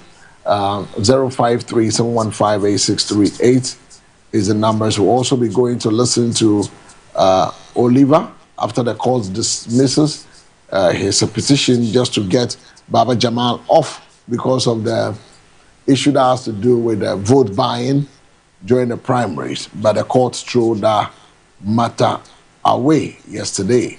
We'll go to listen to the NPP as well to get to hear them on how Mustafa Salam to also tell us exactly what they are also doing. Are we going to see the MPP this time picking that seat at Ayawaso? So this and many other stories we bringing to you live from our studio. So we'll also be crossing over, like I said, to the International Women Conference lunch happening at Labadi.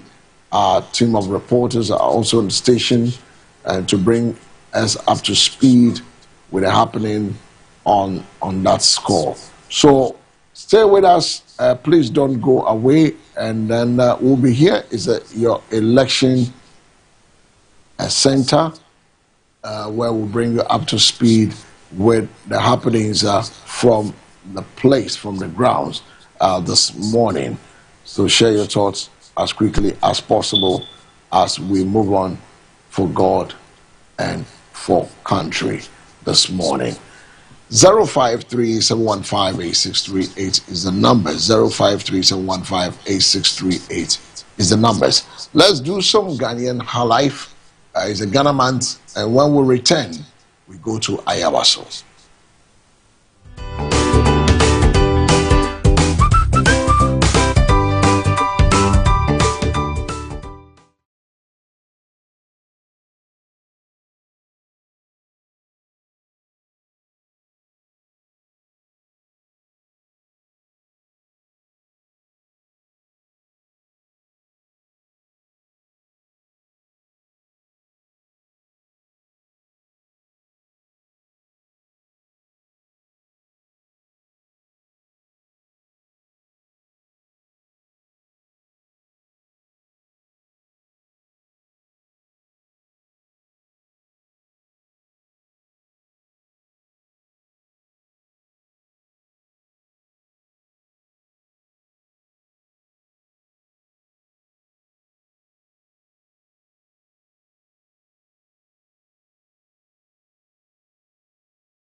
welcome back from the break. Let's go straight on the line and speak to Lawyer KK. Good morning, sir. Hello, good morning. Right, so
all right, so welcome back from that quick break. We're still live on the MBN TV. It's the National Policy Focus.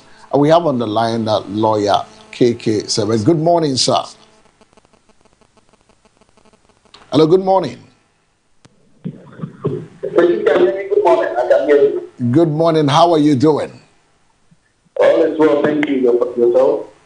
Grace has found us. I know you guys are busy at Ayawaso East. Just before we go into that conversation, do you see the NPP from all the survey that has come will be able to scale it over the NDC in the Ayawaso East election today? Good morning once again, and good morning to all your cherished viewers. We have worked as the New Patriotic Party and expecting nothing but victory from the people of Ayawaso today. We've gone around, and the things that we hear on the ground gives us hope that we'll be able to, this time around, snatch the seat from the NDC, especially. I say so because the hopes that people have in this government and the promises the government gave, well, I don't know which one of them they have fulfilled. And the things that even seem and appear that they are doing better, Ghanaians now know that out of the good measures that the New Patriotic Party in 8 difficult years decided to put in place that the NDC has to stick to the benefiting from. But the only thing that one can may be able to talk about is the $50 issue. The city has become stronger relatively to the dollar.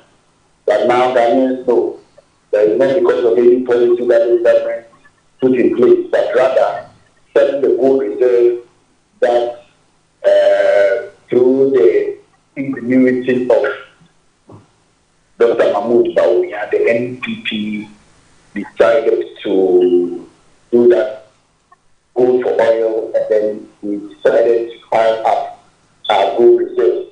It is clear and it's on record, it cannot be disputed that when NDP was in power, came to power, our gold reserves were hovering somewhere below 8 tons. But when we were leaving, it was around 30 or so tons.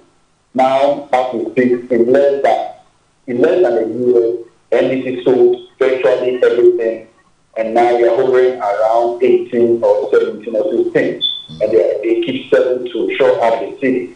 So it is clear that the economy that we find some level of relief, it is not as a result of any policy that the government has put in place. If anybody knows any policy the government has put in place, which is building that result, you can tell us. It is clear that since October 20, the policies that yes, it is the NPP policies that are working. And since October 2024, the dollar still started gaining its head, not after 2024, but before even the elections, the city started gaining strength. In October, November, December, we saw the trend. So that tells you exactly that it is coming out of the policies of the NPP and not the NPP. What have they done? You measure what they've done by what they told us they were going to do. They told us they were going to give us for women's back. It's over a year, where's the women's back? They told us they were going to give 24-hour economy, whereby the people of this country were going to get an advantage to work because virtually all government institutions employment capacity was going to multiply by 3, increase by 300%. Why? Because we're going to run shifts and we're going to work 24 hours. It is happening no way. Not even a single institution in this country is running the NDC 133 24-hour economy that they told us. That when the NDC was in opposition and promised free education, they came to office and within a matter of 9 months, free education started. They talked about the Google education. When they were doing the campaign, they never told us that it was going to be for some selected few. No, that's not what they told us. They said they were going to bring us all the Google education. Now, Samuel, I'm asking this question. You, your studio, your panel members, everybody there this morning. Who amongst the people there have benefited from the Google education? Now they are reaching the group who is telling us that it's for some selected few. Even the selected, where are they? Is that how the free education was introduced or was implemented by the NPP? Was it for a selected few, or we kept our campaign promise? You see, we look at what is happening in the cocoa sector as we speak, and it's clear and obvious that in times past, especially during the COVID period, and the government faced a lot of challenges. People worked. People did not work. People were sleeping in their houses. Teachers were sleeping. Some nurses were sleeping in their houses. DBA people were sleeping in their houses. All the sectors that you can talk of. The government was paying them. How was government paying them? It is clear that it is cocoa that has kept this country's development moving from 19 since our independence to Nigeria. For about 18 years now, cocoa has been a major boost on our economy. So if we use the cocoa money to pay for teachers when they were not working, to pay for the staff of DBS when they were not working, to pay for certificate grants when they were not working, to pay for the Ministry of Finance and Economic Plans when they were not working, to pay for the Agriculture Ministry when they were not working, to pay for all workers when they were not working. How can, why is it that it is so difficult for us to always sacrifice for the cocoa farmer at this time by cushioning them for them to have at least some gains from the spread of their labor? You just can't understand it. And I'm putting all these things together, and I know for sure that if you are going to indeed have a free and fair election, the NPP will come out victorious. Now, talking about the NPP coming out victorious, I mean, if you say the NDC has no policy, a lot of people see that to be unfounded because the NDC plans... Can you come up a little? Yeah, I was saying that in your first session, you said that the policy, the current government has no policy in place since October. The NDC also has outlined some several policies in its 2024 manifesto: agriculture, economy, and also healthcare and energy. What specific policy does the NPP criticizing the NDC on for lacking? I think the action of policy. What policies are the NPP criticizing the NDC on? Yes. Well, unless you tell me that some of the policies the NDC is implementing, because To me, this government is sleeping. The government is sleeping. I don't know the policies that they have set in place. They themselves, they can't tell you one. So unless you tell me the policies that they are implementing now, I will know what to say about it. Because honestly speaking, apart from maybe the COVID, the people, the women, I don't know, policy, I don't know. Unless we have in all honesty. No, I wanted to ask if you can point to specific examples where the NDC policies have failed or have been ineffective. You said where the NDC policies have failed? Yes, have failed or have been ineffective. Taking sector by sector, that is what I'm even throwing back. That they are sleeping. What policies are they? It's like just coming in to do the usual. I want to know policies. What policies are they implementing? That will even give right for citizens. Maybe I'm not getting your question well. Your mind is quite strange. But as for policy, if you can tell me NDC is implementing this policy and therefore we should speak about, like if it was the NPP, I would have talked about something like plantings of food and jobs. That was a policy that the NPP took. I can speak of what do you call it? Coal for oil. That was a policy. But I want to know what the NDC is doing. And that maybe so that I can speak to it. But as far as I'm concerned, they are sleeping on the job. They are doing nothing. That is why I said they are benefiting from the good work of the NPP. All right, so this year that we are going to have a true effect of NDC's leadership. Why? Because the effect of their 2025 budget is going to be felt this year. As for last year, it was 2024 budget that of the NDP that they were only enjoying from. Now let me come back to Ayawaso East, where the action is this morning. You did mention that definitely the NPP will be able to scale it this time around over the NDC. But what makes the NPP confident of winning the Ayawaso East by-election, despite polls showing that the NDC, Baba Jamal, is leading with 75% of the vote? Which polls is saying that? I mean, Musa Dankwa polls has come out. Some few polls have all given Baba Jamal. Musa Dankwa said, Baba Jamal was losing. It was the woman who was winning. But it turned out to be something different. So that will tell you that you can't swallow those polls who can't think. Whatever you say, we will also take a cue from it and work with it. But what I'm saying is that if we are going for a free, fair election, not like the one that we had at this Ablekuma, North, yes. Not that Ablekuma North one, but going to have a free, fair, transparent elections, not elections that both are going to be fought like we saw in the NDC primaries. If Baba Jamal would buy votes like this, it will tell you what they are going to do going forward in this election. That's what I'm saying. If we are going to run free and fair elections, from all that I've said this morning, it is not me saying it is the Ghanaians who are saying. I don't see how Baba Jamal is going to win this election. Ghanaians have confidence, much more and better confidence in the NPP now than before.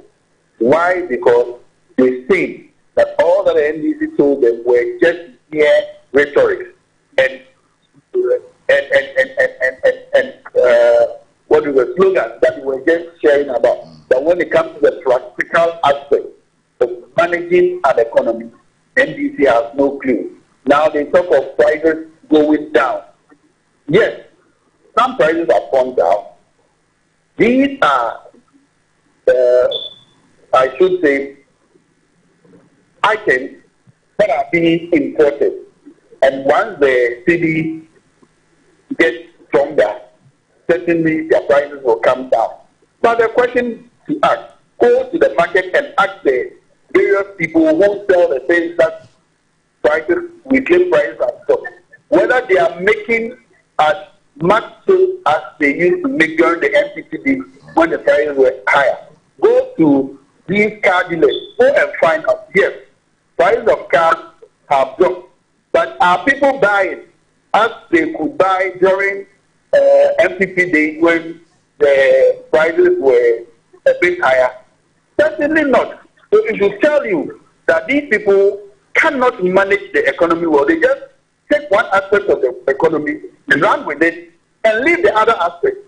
So they thought they were only going to use the city appreciating against the dollar for some time to run the economy. But see, it is not done that way. When the city is being strengthened artificially like they did, the reverse will catch up with you. That is, that's what we've seen, one at the cocoa sector and so many other places. When you do that, it means that your importation will be higher, but your exports are going to be very expensive in foreign markets, and therefore you cannot compete. So those who are producing, those who are exporting goods from Ghana, you realize that it's just killing their businesses. And in the long run, that will not serve this country any good. So trust me, unless you bring any policy. Now, I know the level of experience you have and how much work it is in the country. But can you tell us any policy of the NDC who even interrogate this morning? There is none. They are sleeping on the job. So the people of Ayawaso are not going to give them their money. I am very, very certain that yes, with the work that we've done on the ground and the things they themselves are saying and what is going on in this country now. Look, just this morning I was watching social media and you can feel and find NDC, some known NDC people who did a lot of campaigning for them, weeping that if their party has been in power for 1 year and some months, but they see their party to be a failure. One typical example is this known guy by name Ezo of Madina. This guy campaigned a lot. He had all hope that once President Mahama is in power, the country was going to change. But what are we seeing now? It is tears, tears, tears, and nothing more. It is fear, fear, fear, and nothing more. But the question I want to find out from you, the 5 candidates that are going, what are the key issues that will determine the outcome of the Ayawaso East by-election when you look at your candidate, Baba Ali? Okay, the key issues that are going to determine this election, one is the party itself and its policies, because NPP has not left power for a very long time, the Ghanaians know. 2 will be the individuals that are even standing on the ticket of both parties. When you look at the NDC, the people of Ayawaso have the feel that Baba Jamal is not one of them. Because when you mention Baba Jamal is noted for being an Akwatia person. He went to Akwatia, stood on the ticket of NDC, and one time even won the election, tried on several occasions, he didn't make it. The people of Ayawaso are saying that if Akwatia says no, we are not, for want of a better word, the dumping ground of what the people of Akwatia have rejected. And therefore, we are also not going to give you the nod. We are also going to reject you. So the candidate or the candidates themselves, I am very much sure the MPP candidate is well known within the constituency, and they find him to be one of them. So I am very optimistic that they are going to give us the nod, because NDC has been in power for barely 1.5 years, but Ghanaians are getting tired of them already.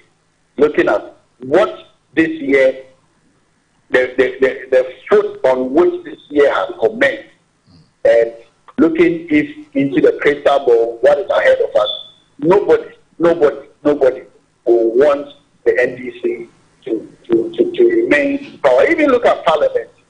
They men in parliament, they have a lot of people, MPs, hovering over 180. But what is their impact in parliament?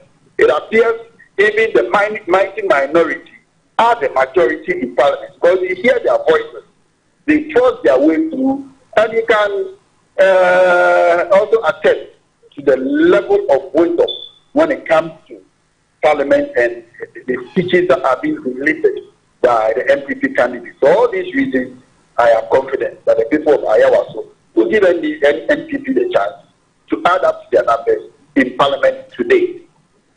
But don't forget that the NDC has vowed to give the MPP a heavy defeat in this by-election. How does your party respond to this claim? They have what? They have vowed. Yeah, the NDC has vowed to give the MPP the heaviest defeat. Yes, that's what I'm saying. If we are going to have a clean election, but you see, then we know all the big guys are there, the syndicates are there, they are making all manner of statements, they are promising heaven, and doing a whole lot. But that is not enough. The Ghanaian delegates or the Ghanaian electorate today is much more sophisticated than before. So I believe they have their own plans. That's why they are saying what they are saying. They have their own machinations that they are going to use. But at this point, I can't also tell our plans on air at this particular point. But we know what we have also put in place to prevent them from doing the things that they want to do. And at the end of the day, later this o'clock, I'm very sure the MPP will see it. But we all know that the Ayawaso East constituency is NDC's stronghold. And what makes you think the MPP at this time can win the seat? Please come again. The line is very well, I'm saying that we all know that the Ayawaso East is a strong NDC, NDC stronghold. What makes you think that the MPP can win that seat this time around? Well, I'm sure you know Ayawaso. Yeah. You know Ayawaso, yes. Yeah. For the past decades, say 2-3 decades, have you seen any massive improvement at our Ayawaso? No.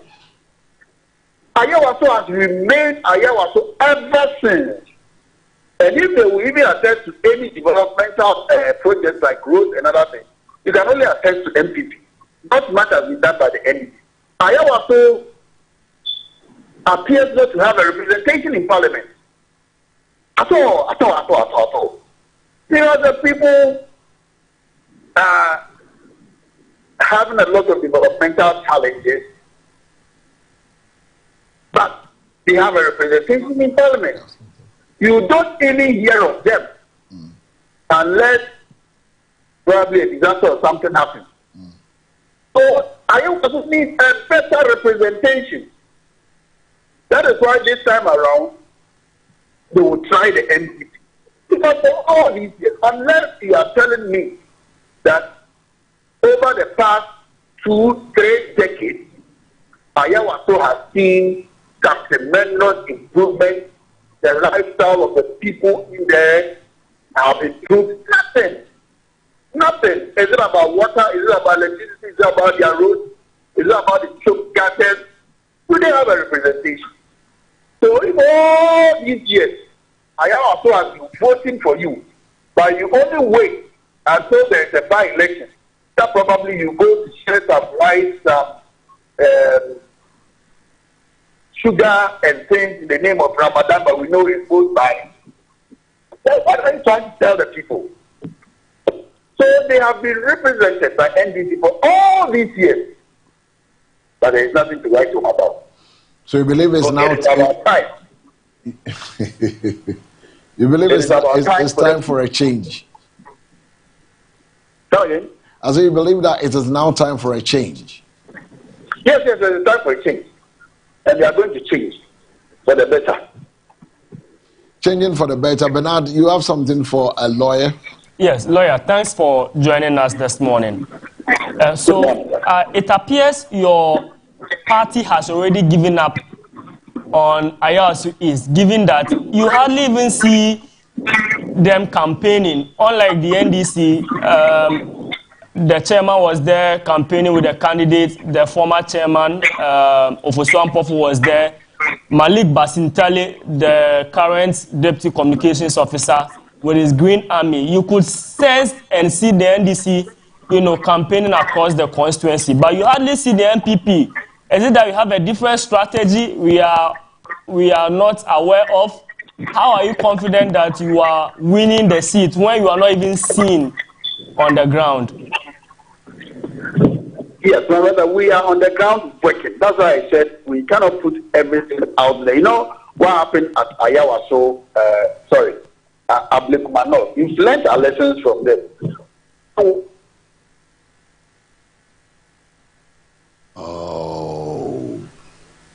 They will start attacking. So it is just a strategy. That's why I said we cannot put the elections is today. And the things that we marshal, I can't put them on air now. So let them continue working there and showing their faces. I see a thing get there all over the place. But we are going to give them a show now. We are not giving up on the election. I see. My other question, what is the MPP's stance on the appreciation of the cedi? In one breath, the MPP, in fact, the Honorable Kojo Oppong-Nkrumah had on several occasions attributed the appreciation of the cedi to BOG's intervention in the market, the injection of dollars by the Bank of Ghana. And then you just said that it is because of the policies of Dr. Bawumia, the gold for oil and all of that. In one breath, you think it is because then of Dr. Bawumia's policies before you left. On the other hand, you think that, it is artificial because they are just injecting dollar, into the market. What is the MPP's true stance on the appreciation of the cedi? What should we take from you as the MPP's true stance on the appreciation of the cedi? That is a very intelligent question. You see, there are two facts that cannot be denied. Initially, when we said they were selling our gold, they came to deny it until the World Bank also came in and confirmed what we were saying. That is a fact that cannot be denied. The President, His Excellency John Dramani Mahama himself, has also come out to confirm that yes, it is the gold that was used to cushion the city when people started passing him to the government step that I'm saying now. That is when he came out to speak the truth.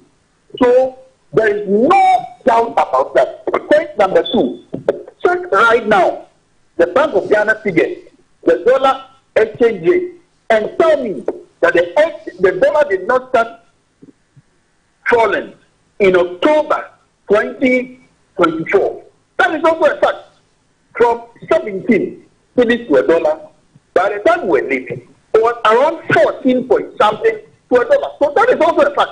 So the question is, what was MPP doing that the dollar started falling? That is what I always say, that the MPP, we are better managers of the economy than the MDC. We never sold our gold reserves, but the city has started appreciating against the dollar. In fact, if you check from October, November, December 2004, you will see that the cedi was appreciated at a faster rate than how it has appreciated from the time NDC took over till now.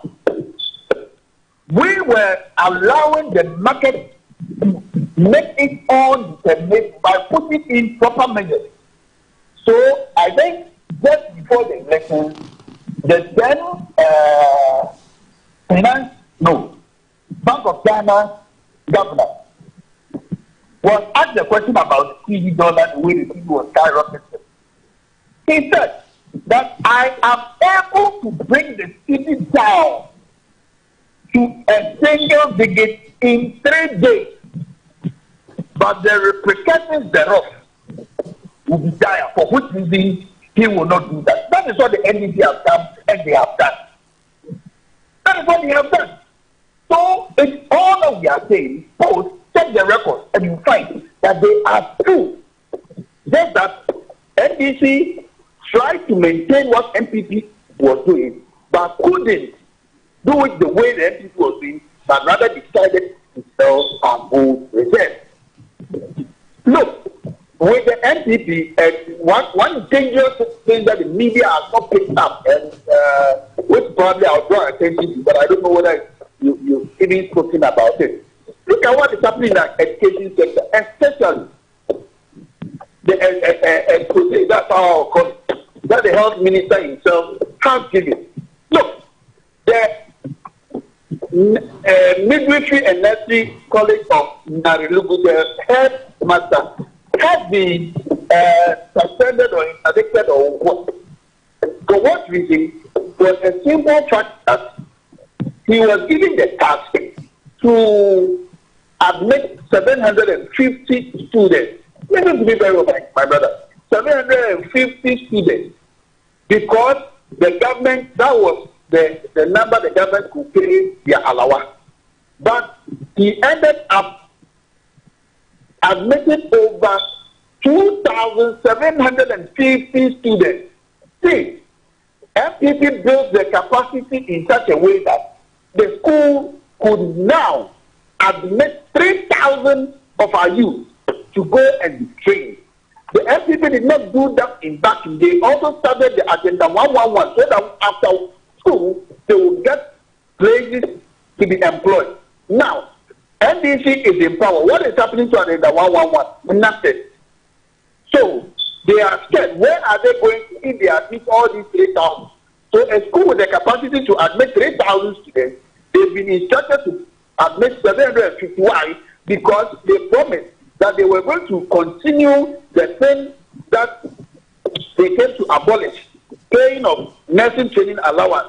When the MPP came back, restored it, and was paying, although at times I agree and I admit that at times it do delay, but eventually they received those money.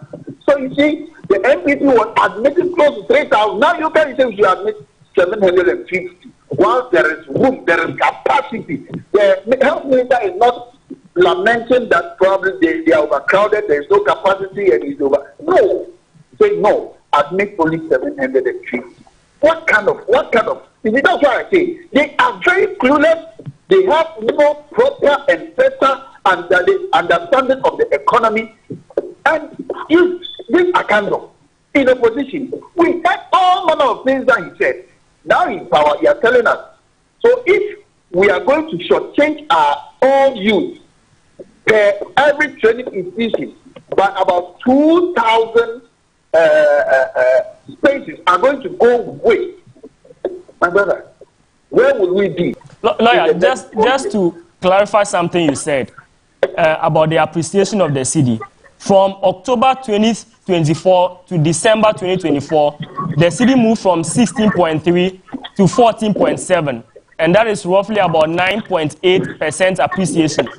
Now, from January 2025 to April 2025, the cedi moved from 14 to 11.7, and that is about 14.7. So it cannot be accurate that the cedi appreciated more when the MPP was in power from October 2024 to December 2025 than the NDC. So very good. You still didn't answer the question. Now, wait. I want us to say there. Which figures did you give? You gave from January to March, right? Mm-hmm. Yes, I took the first 3 months of the NDC versus the last 3 months of the MPP. The first 3 months. Yeah. The first, good. That is what I'm saying, and I always tell you that when you take the first 3 months of MPP, which budget which budget was being implemented? It was an MPP budget because the NDC had not read its budget. Point number 2, the gold board had not been established by then. So they couldn't even sell the gold at that time. So all those things are indicators of the good governance of the NPP.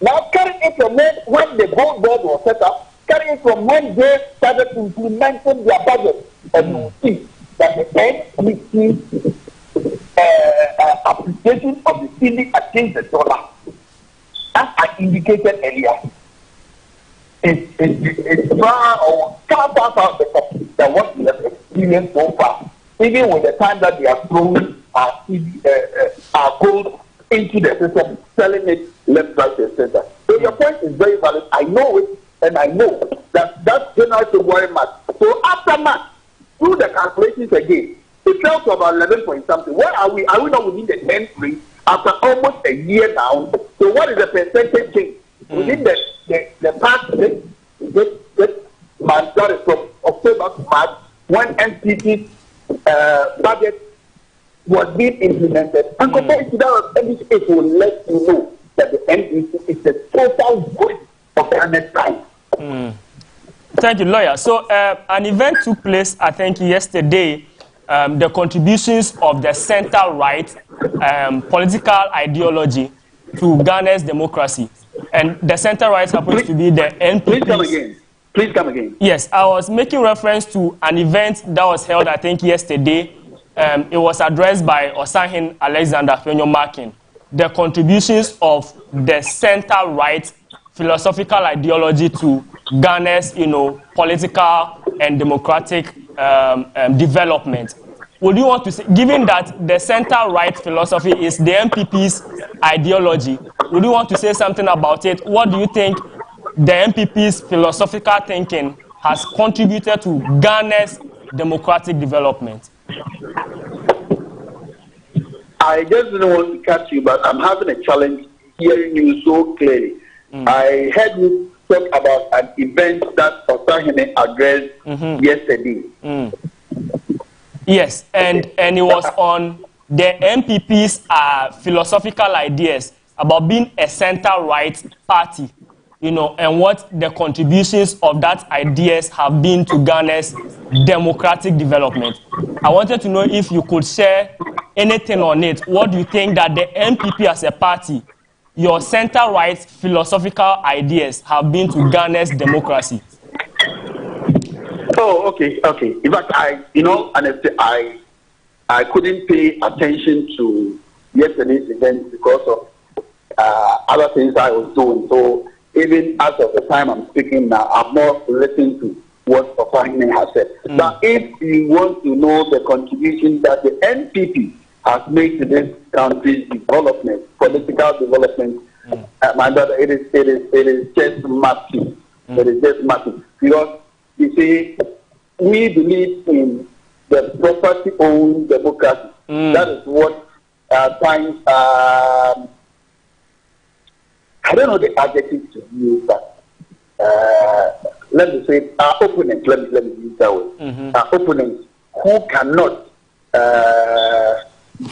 have that big dream that we have, that all people are supposed to make wealth in Ghana, just like the American dream.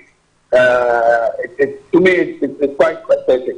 That if you look at this 1992 constitution, there is a fourth republic. Let's just look at the fourth republic when the NPP came into being. You realize that all major policies that this country is enjoying, and I'm talking about the ones that could stand the test of time, were brought in by the New Patriotic Party. Almost all. If we talk about capacity building, if we talk about various sectors of the economy, talking about education, talk about transport sector, talk about energy, everywhere you go, you realize that the NPP stands tall. What policy, if I may ask, has the NDC for all the years they've been in power since 1992? If you can go beyond and bring in the days of PNDC, what policy can you think about? Maybe converting, bringing in the JSS system is what we can talk about. When the Rawlinson thing, those things. because I'm adding all those things to it. But if you want to talk about major developmental policy, you will realize that it is the NPP that brings in all these things. NDC, what they do is things that one may call populistic ideas and show-ups that they only throw into the public. A typical example, if you look at the educational sector, while the MPP always focuses on expanding major universities, because, for example, if you have University of Ghana and a university somewhere else which is newly built, you realize that most students would like to go to the University of Ghana because that is a well-known university and well-developed one for that matter. So MPP will be like, okay, let us expand this university and be able to train more of our youth. But then MPP will be like, no, let's not expand it. Let's go and build another one in the bush somewhere where nobody or only a few people may even be interested in attending.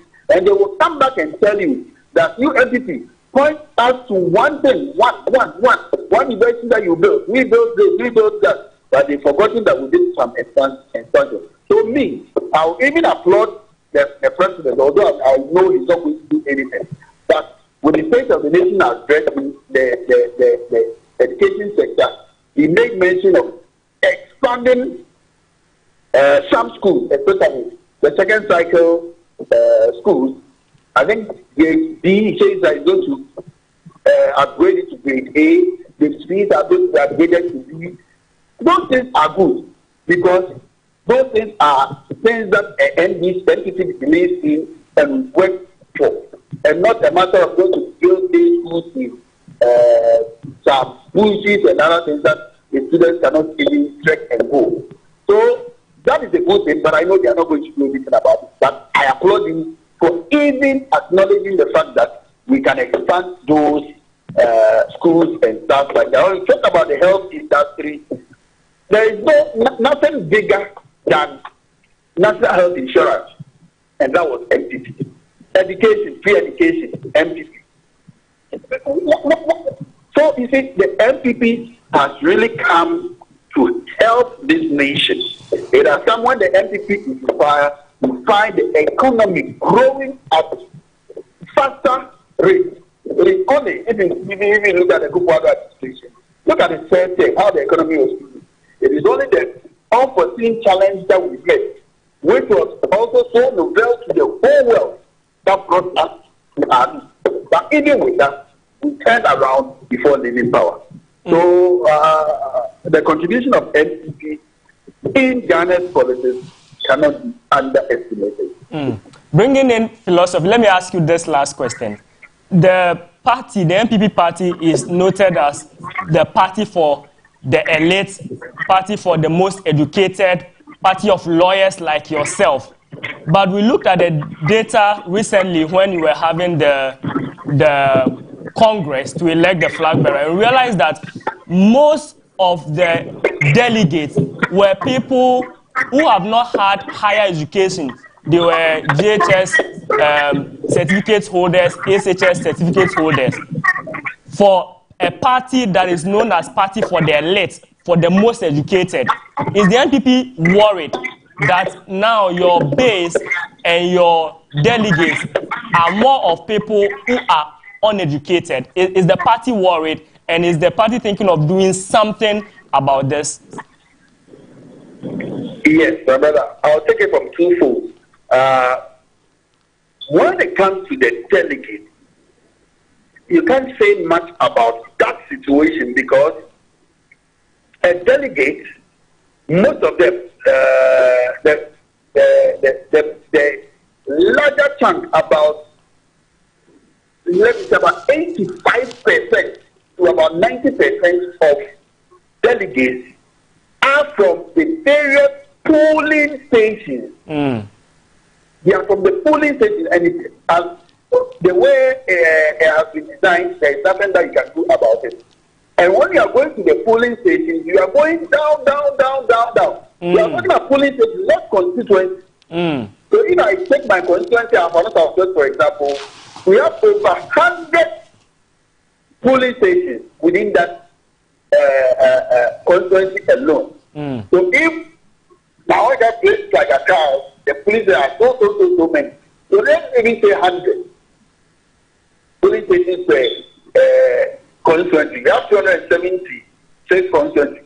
So that brings us up 276,000 constituencies. Now multiplying it by our delegates, 555 for each, you see we are running high figures. And these are coming from the polling stations that there are even no schools there. Let me put it that way. There are some polling stations in Ghana here that you will not even find a school there.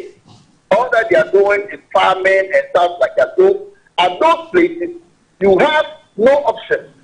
You have no option. You have to use the people there as your polling, your delegates. So that is how we see those things. And you see, I must honestly you, we have slept on the job as far as this subject matter that you brought in is concerned. We thought we had it all, and we couldn't protect it that much. Likewise, we couldn't improve upon it. The NDC took deliberate steps, and those things, they were facts. Because go and check 1992 elections, go and check 96, go and check 2000, go and check 2004. You realize that NPP was winning almost all the regional capitals.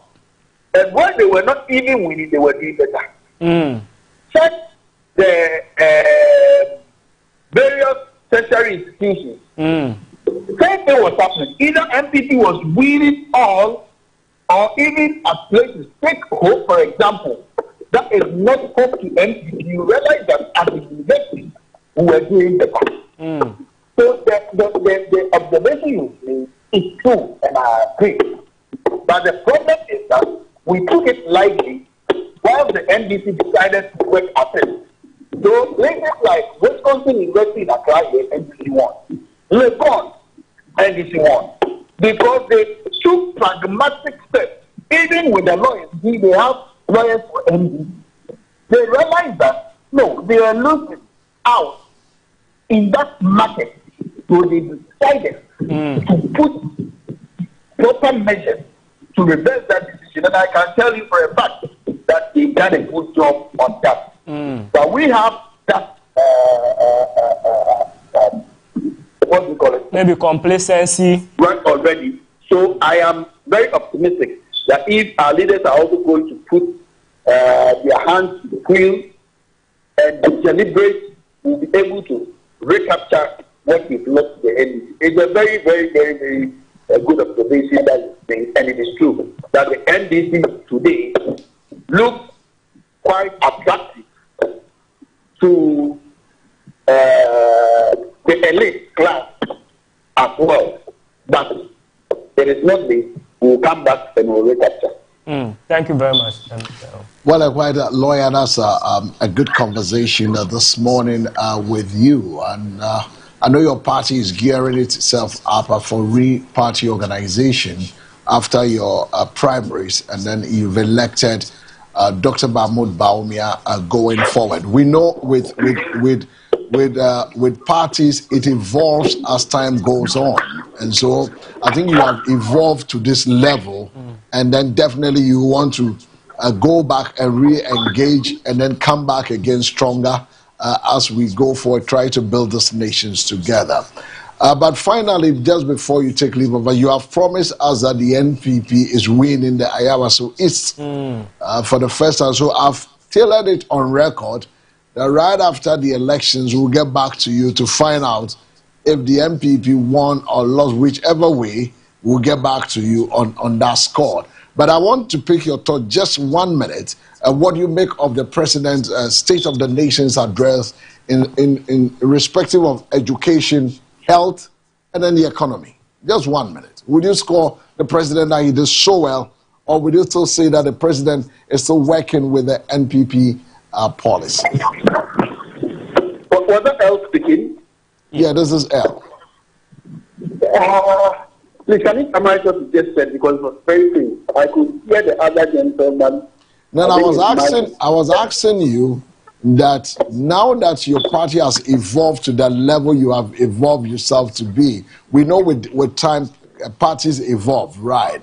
I know you're going to do party reorganizations to pull yourself up again, going after your primaries. Honestly, I'm struggling. All right, and then let's leave it here. We'll talk with you again some other time then. You have no call credits in your MTN account. All right, so we talked to a lawyer, KK Sever. We'll go to the grounds to bring you some other few things that has come. But you can also join us now. We've got some few more minutes. You can call us on 053-715-8636. It's 053-715-8638. Ayawaso East elections is on. What do you think?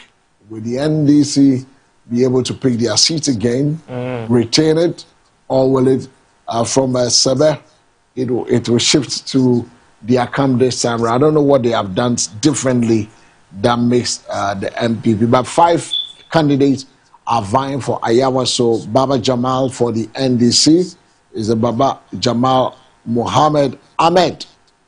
But everybody knows him to be Baba Jamal. But the name is Baba Jamal Mohammed Ahmed. The current parliamentary candidate promised to prioritize youth employment and infrastructure development in Nima and surrounding areas. Then we have Baba Ali Yusuf, or MPP. He was a constituency secretary, described as a homeboy with deep community connections. Ibrahim Idrisu, Liberal Party of Ghana, secured the second position on the ballot paper.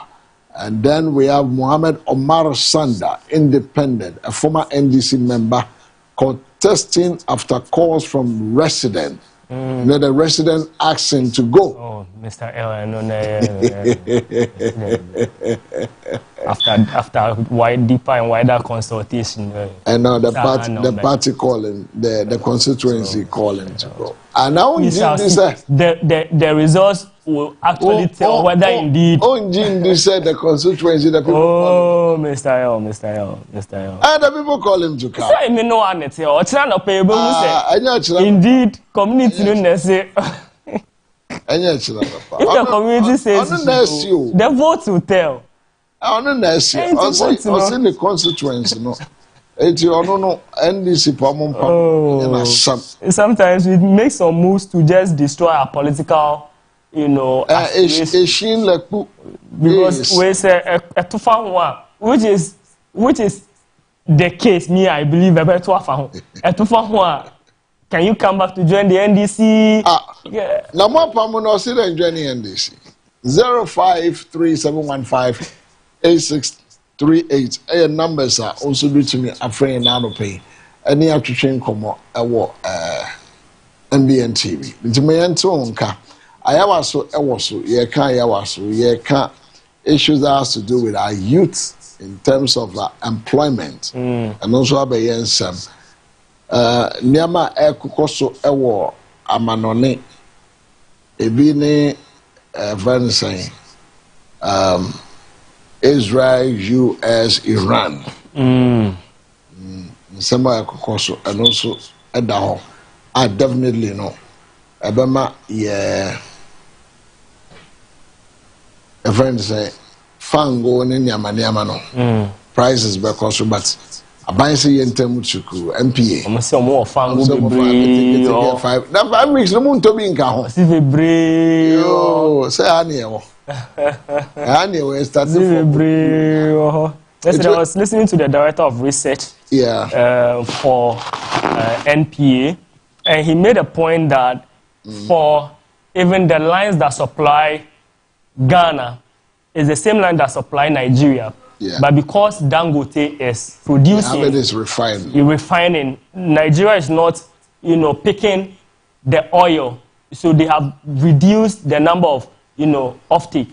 So now Ghana is the destination. It's like more or less Ghana is buying more from that same channel. It sounds that same channel. So and they have oil in that channel as we speak. So apart from the ones that they have here, even if it runs out, will not be affected much because of Nigeria. But definitely the prices will escalate. I know the. It will escalate. But of course, Mr. Definitely it will. If the president will have the commodity. Because currently, as we speak, as of yesterday, if you look at the stocks across the EFT, the downwards street, you see the price of fuel are going up. Okay, now we buy finished products as a nation. All our products, we buy finished products. So definitely, if it hits 100 barrels, then $100 per barrel, then we are in big trouble. Because it means that prices will go up. Prices will go up. And when prices go up, and the commodity is not there to buy, it's also another thing. So if they are assuring us that we have enough stock, my worry now is that if you have enough stock and you can create a lot of buffers, so why don't you create the buffers then? Than to wait till something else happens. But we hope that will not run out. We hope that diplomatically the parties involved will be able to resolve. Even though it sounds like the conflict is escalating, we hope that one party will learn sense. But the funny thing. And even as this one is also ongoing, Russia and Ukraine have also exchanged more than 1,000 soldiers' bodies. I mean, so why don't we just put a stop to this? That is interest for you, and of course the individual level as well. We want to look at the individual who is the president of the United States. Hillary Clinton said something that if somebody could be angry just by a tweet, I don't want to say the rest because, yes. But there was a time she was contesting with Trump, and the fact that Trump could be angered just by a simple tweet. So if such a person has access to power to trigger, conflict and war, to get the U.S. Army to act, then you know what is at stake. So the individual level of analysis himself, apart from the geopolitics, you want to look at the individual who is currently the main party, President Donald Trump, his personality, his thinking, his ideology, and his relationship with Israel. We know what he did in his first term, changing the capital and all of that. So he seeks to protect the interests of Israel. And then he himself, his disposition and all of that, his ego, his pride, his philosophy, his political ambitions and all of that is also one part of the thing that would influence, this conflict that we are seeing. This attack is unwarranted. It is unprovoked. It cannot be justified in any way. But you want to look at somebody like Donald Trump, who will do whatever he says he will do. Well, the point is that they also believe that, definitely there wouldn't be any war without an interest in there. The interest will have to do is to protect their interests. So they will do everything they would, but forgetting that, 20% of the global oil and gas passes through a narrow shipping lane in the Gulf. And Iran said Tehran will now not let any single drop of oil leave that region. So this is, and they produce almost about 20% of the oil from the world goes through that channel. Now, if this channel, the uncertainty and the disruption to international trade will be caused by this Iran response to the U.S. and Israel strike, that has already re-echoed up some oil prices. Now, I was giving you that the block that gave some of the prices to go up. I mean, the impact, about 3,000 or so ships sail through that strait each month. Now, if you look at the analysis that was shown, it was that the longer there are threats to the ship passing through the straits, the higher the prices of oil and then the shipping of it will be. So it is a de facto close in that no one dares to go through. So that is where it makes it more dicey for me. You can be attacked and you can't get insurance from the way of the way things are going now. The global benchmark Brent crude oil briefly hit $82 a barrel as of yesterday. So if something that was around 52 now hit about 49, hit 82, it tells you where we are going. Now we are left about 150 tankers all stranded, according to the Reuters news report, as of this morning. So the data from London Stock Exchange Group also shows that the cost of hiring a super tanker to ship oil from the Middle East to China has almost doubled from last week's price to record higher of more than $400,000. Now, the closure of the vital shipping lane will also hurt the Gulf countries, like Saudi Arabia, whose economy rely heavily on energy exports. So it is not something that this thing is narrow only to Ghana, but it's a global phenomenon. Because if you remember, a blockade of the strait will also hit Asia hard. Absolutely. You get it? Absolutely. If you remember, in 2022, around about 82% of the crude oil condensate, that's the lower density. Also, hello, good morning. Good morning, But try to say. Uncle Pardon. Boga. Question about at the same. Okay, question 60 seconds, young question. My family say, I was there. Yeah. Baba Yama, so your papa, Takotia farm Pamono. Inti Sahara was for no, and Puntiano. And not the corner see Iran, US, and ya, and you for Temono. Ghana, the family, because you got your mama. In can't catch Ghana for 10 months. You came for me, and you for Pono. But you don't be a Ghana. You can't keep your phone team for yet. Campaign and answer team for my schools. You say the Namiabe on Swapper. They don't also team for your campaign say, how can you acquire pa? Oh, you take conform in up to hold the Aqua. Your mama's working come on again, only to come out in the answer.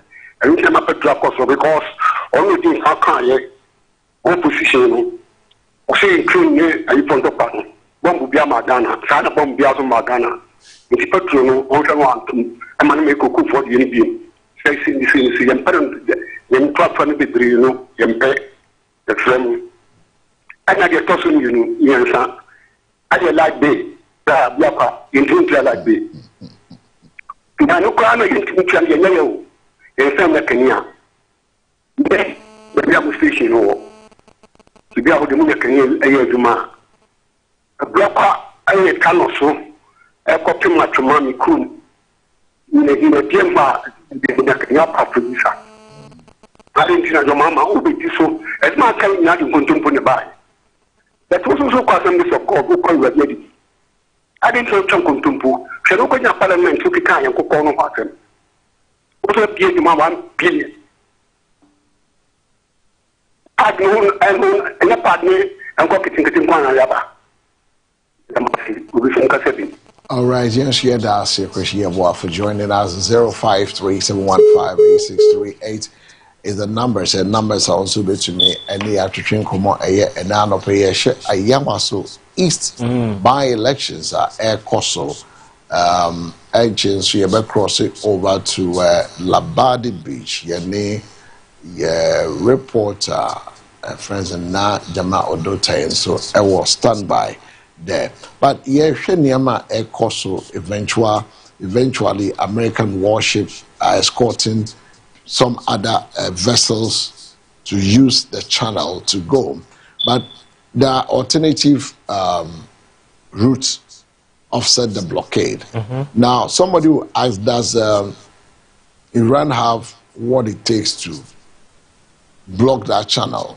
Well, if you look at the United Nations rules, countries exercise control over territorial seas up to 12 nautical miles, which is 13.8 miles from their coastline. Now, at this narrowest point, the strait and its shipping lanes is entirely within Iran and Oman. That is where it falls between Iran and Oman. So if they block it, they're fine. The alternative, this thing has happened before, that it was blocked, that Saudi decided to rechannel a pipeline that transport about 5 million barrels of crude oil per day. You see? So maybe that will be the only chance to go for the alternatives. But I pray that if those alternatives are not going to be handled or dealt with by others, then it's also another area we have to look at. I mean, so it's an issue that needs to be dealt with. I think that the earlier the leaders go now, if you look at all the allies are all trying to get involved. Yeah. So are we going to see the third world war then? Yeah. I mean, UK is because UK is now ready to give its airspace for defense. Because any of them could be hit. Yeah. So and once the UK does that, it becomes a party. The Europe wants to also join. Party to the conflict. So I pray and hope that it doesn't escalate, because if it does, and you see, if you look at what is happening now, the Israeli and then the US are doing targeted bombing. They are targeted leaders of the Hezbollah back Iran. They see them to be the terrorists. So that is their targets, not the buildings, and they are also targeting buildings and installations.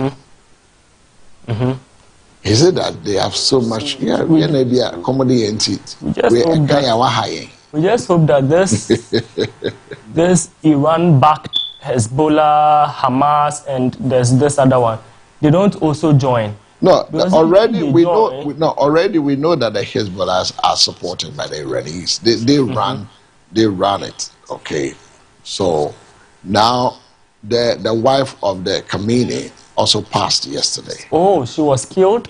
When the man was killed, she also has some injuries. Wow. So passed yesterday. Wow. Now the son is the one taking over from the father. And so we're wondering how this will turn out to be. So that's some international story. We'll be diving into the international phase of it as we go on. Is a Ghana month. Yeah. Yeah. So I think today we're going to have enjoyed some Nana Tufo or some Daddy Lumba. MCR could do us that good. Maybe some Nana or maybe some Ampedu, right? Some old song. Yesterday they showed I Told You So on the channel. And you could see there's a lot of people across the country who really watched that movie. Oswa Brovo, I mean, those movies. I mean, there was a young boy growing up and saw those movies. I wonder if all those people in the movies are still alive. But that is so. Oh, so she was actually in coma after. Yes, after the incident. So she went into coma. February 28th. Yeah, and she passed. And she passed. Yeah. She passed yesterday. So 0537158638. Your number is now so that you may train come and pay MBN TV. The president Middle East and of course raised concerns about escalating hostilities involving United States and Israel and Iran, warning that the growing conflict in the Middle East could have serious economic consequences for Africa. Of course. Yeah. And this is what our folks in the MPP don't want to hear because of already a politics. If the NDC attempts to attribute any... Hello, good morning. Good morning, Minya.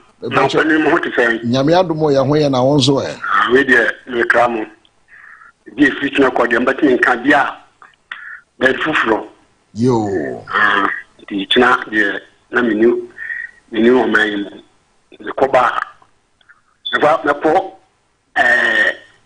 ayi ko hwehwe ebi na me na ba ho because the whole station me na 30 nti boga ai o se me NDC ni ai me MPP ni ka che ne se bojaja bi kura me se ye beto aba no ba bi 2016 sen kam to ni onyam beta NDC kira ka nyam se Ghana about for the and yet in the deal. Say be my bomb black crack. You make no macrack to be a medidi matem. To make Ghana politics there. And idea come a brabo home, cause Yankopa man don't give me dear. But he bet me Sabakumano da. Now me come as a son. And to come here, Siano. Ghana for the cat and fire home. That kind of power. So cause to quench that. And yet, Petrum Brown. Action and we see a number of mono. A boy I give be I'm a baby by a brima. The bumpire, mumpire said, and the country trap. Memory can say, of man Pendibi can see any because in Tocano. Because you are Jam, the no back and some more kind of idea. So Cato by Ghana can you think a gun and give us in sense? Ghana better sense. Into your mumpire sent to Conbica. And yes, I can't become him, papa. Because Ghana, and penny for no, and young this your bank. Omunya ya see about graveyard for my Ghana ho.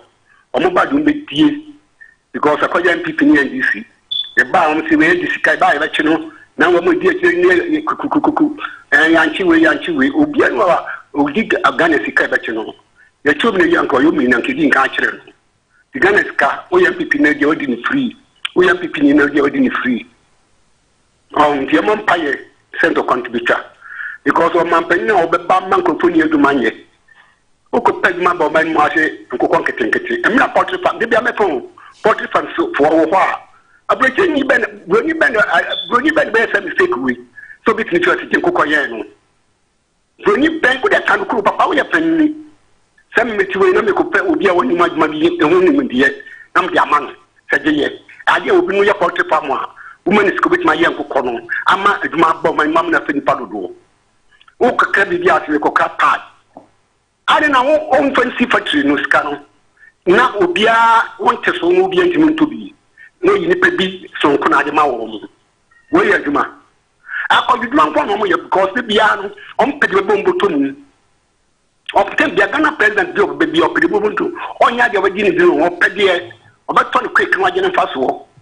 Ayamazi o ko mazi from ko be apes. O minister o mo ni hwe e bi wo kokompe. Ane aposo kan o pa de no a obaji ade no oni so no akoji apa no de ne ato so sana Ghana mpani for you ebuma Ghana do bia betima bu o ma ni bi o because obi ntimi mu o ma ne Ghana de ma me betima brama na ama na achi si koje bosia na fa bi be ya kwa mani tunansa na nansa no na kasema yempuntuma ate kweta na nam ka kwan so elodu ayi ya kwa nansa pe na amoamoa I didn't need to drink quite. I'm a cargo car and you cargo no market here. Cargo and go funny baby. I have got one over here. Me say Ghana shamin some me back to talk about Ghana. Let me do the item. Omunfa ndie ni buma. Mu school kwa book mun sem do be die onu mafuno mabusia fon kwa ni ho mu hia o ma no. Me da ma se. Yes, yeah, that's. Never in car. I think we got a few minutes, maybe one more call, and then we start wrapping up in this morning's edition. Remember, I'll bring you up to speed. We'll come back later in the day. We'll bring you up to speed with Ayawaso and all the happenings there on 053-715-8638 is the numbers. We'll come back later in the afternoon and then bring you all the results from the Ayawaso and this morning. So stay with us. Well, we need to go, bro. Yeah, so there's a breaking news. 30. There's a breaking news. Oh, yeah. Fangelis Mama Pat. Yeah, the Fangelis Mama Pat. The woman finally found out. But did you see the pictures? Oh, I've seen the pictures. You've seen the pictures. Fangelis Mama Pat is out. She's looking good. Hooray! Mama Pat, what be ya mawa kwaba? No, she's not called Pat though. Josephine. This young Gosrana ba beye juma. It's called Josephine. Yeah, so Agrada is out. You know, Joseph went to prison and came out. So she changed the name from Mama Pat to Josephine. So that's the name now. Yeah, they customize the t-shirt to work on her. Pray every day. Yeah, pray every day. Every day. Prayer has brought her out. Yeah, so we see Agra on our screen soon. Yeah, some of us miss it. All right, so this where time will allow us to come your way this morning with this morning edition of the Morning Focus. And we want to say a big thank you.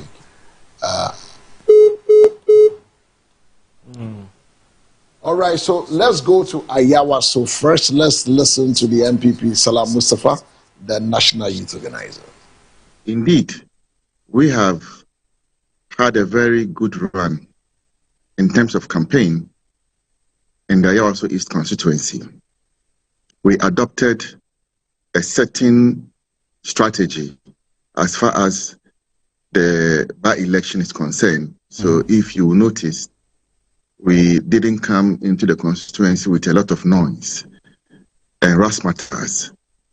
We adopted quite a different strategy in dealing with the campaign. And I can tell you that we are very, very satisfied with the feedback. And I have a lot of confidence that tomorrow, by close of day, our candidate, Baba Ali, will be declared as the new Member of Parliament for the good people of Ayawaso East constituency. We deliberated heavily on it and decided on a certain path to chart. And we have done so very, very well. If we thought that we were not, in it to win, we could have easily said we will not contest. But once we decided that we were going in for the by-election, we made it clear that we will give it our best shot. Therefore, every strategy that would lend credence to our winning the by-elections was put to play. And I must commend the regional party, the regional chairman and his executives, the constituency executives, and the candidate himself. Yeoman's job they have done. All that they have put before us to ensure that we accept the strategy that they put forward for us to work with has really, really borne the fruits that we wanted. Look, if you go into the constituency, every election, the last we went in Akwetia, as at 12, 1 a.m. 2 a.m. midnight, you would see machines on the roads, plying rough roads, patching potholes, and so on and so forth. In these by-elections, I don't know, but I'll be extremely surprised that the good people of Ayawaso East would go and vote for the NDC, because not even a pickaxe has been brought into the constituency in terms of anything related to development.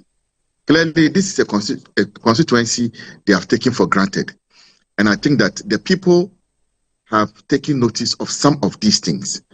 And having gone house to house campaign there, the sentiments of the people are quite clear that they cannot be taken for granted. And that if the people of Nima and its environs in the Ayawaso East constituency are to be taken for granted in the manner that they have seen, then they cannot continue to vote for the NDC that they have done all these years. Even in the special case of by-election, their roads are in a very deplorable state. Nothing is working in the constituency as far as their expectations are concerned, that they have voted for the NDC all this while, and they expect that some 1 or 2 would have been done for them. That will give them hope that indeed the government remembers them and would remember them in development. So you hear the voice of the National Youth Organizer of the New Patriotic Party, the NPP, with regards to preparation they've put in place, and they are for sure, they have all the confidence that they are winning the Ayawaso East by-election. The election is ongoing. We'll bring you more information on it as we move on. So stay with us. We'll bring you some more updates from Ayawaso. My name is El Samuels. I did this together with Bernard Agbamo Eduji. Have a good morning.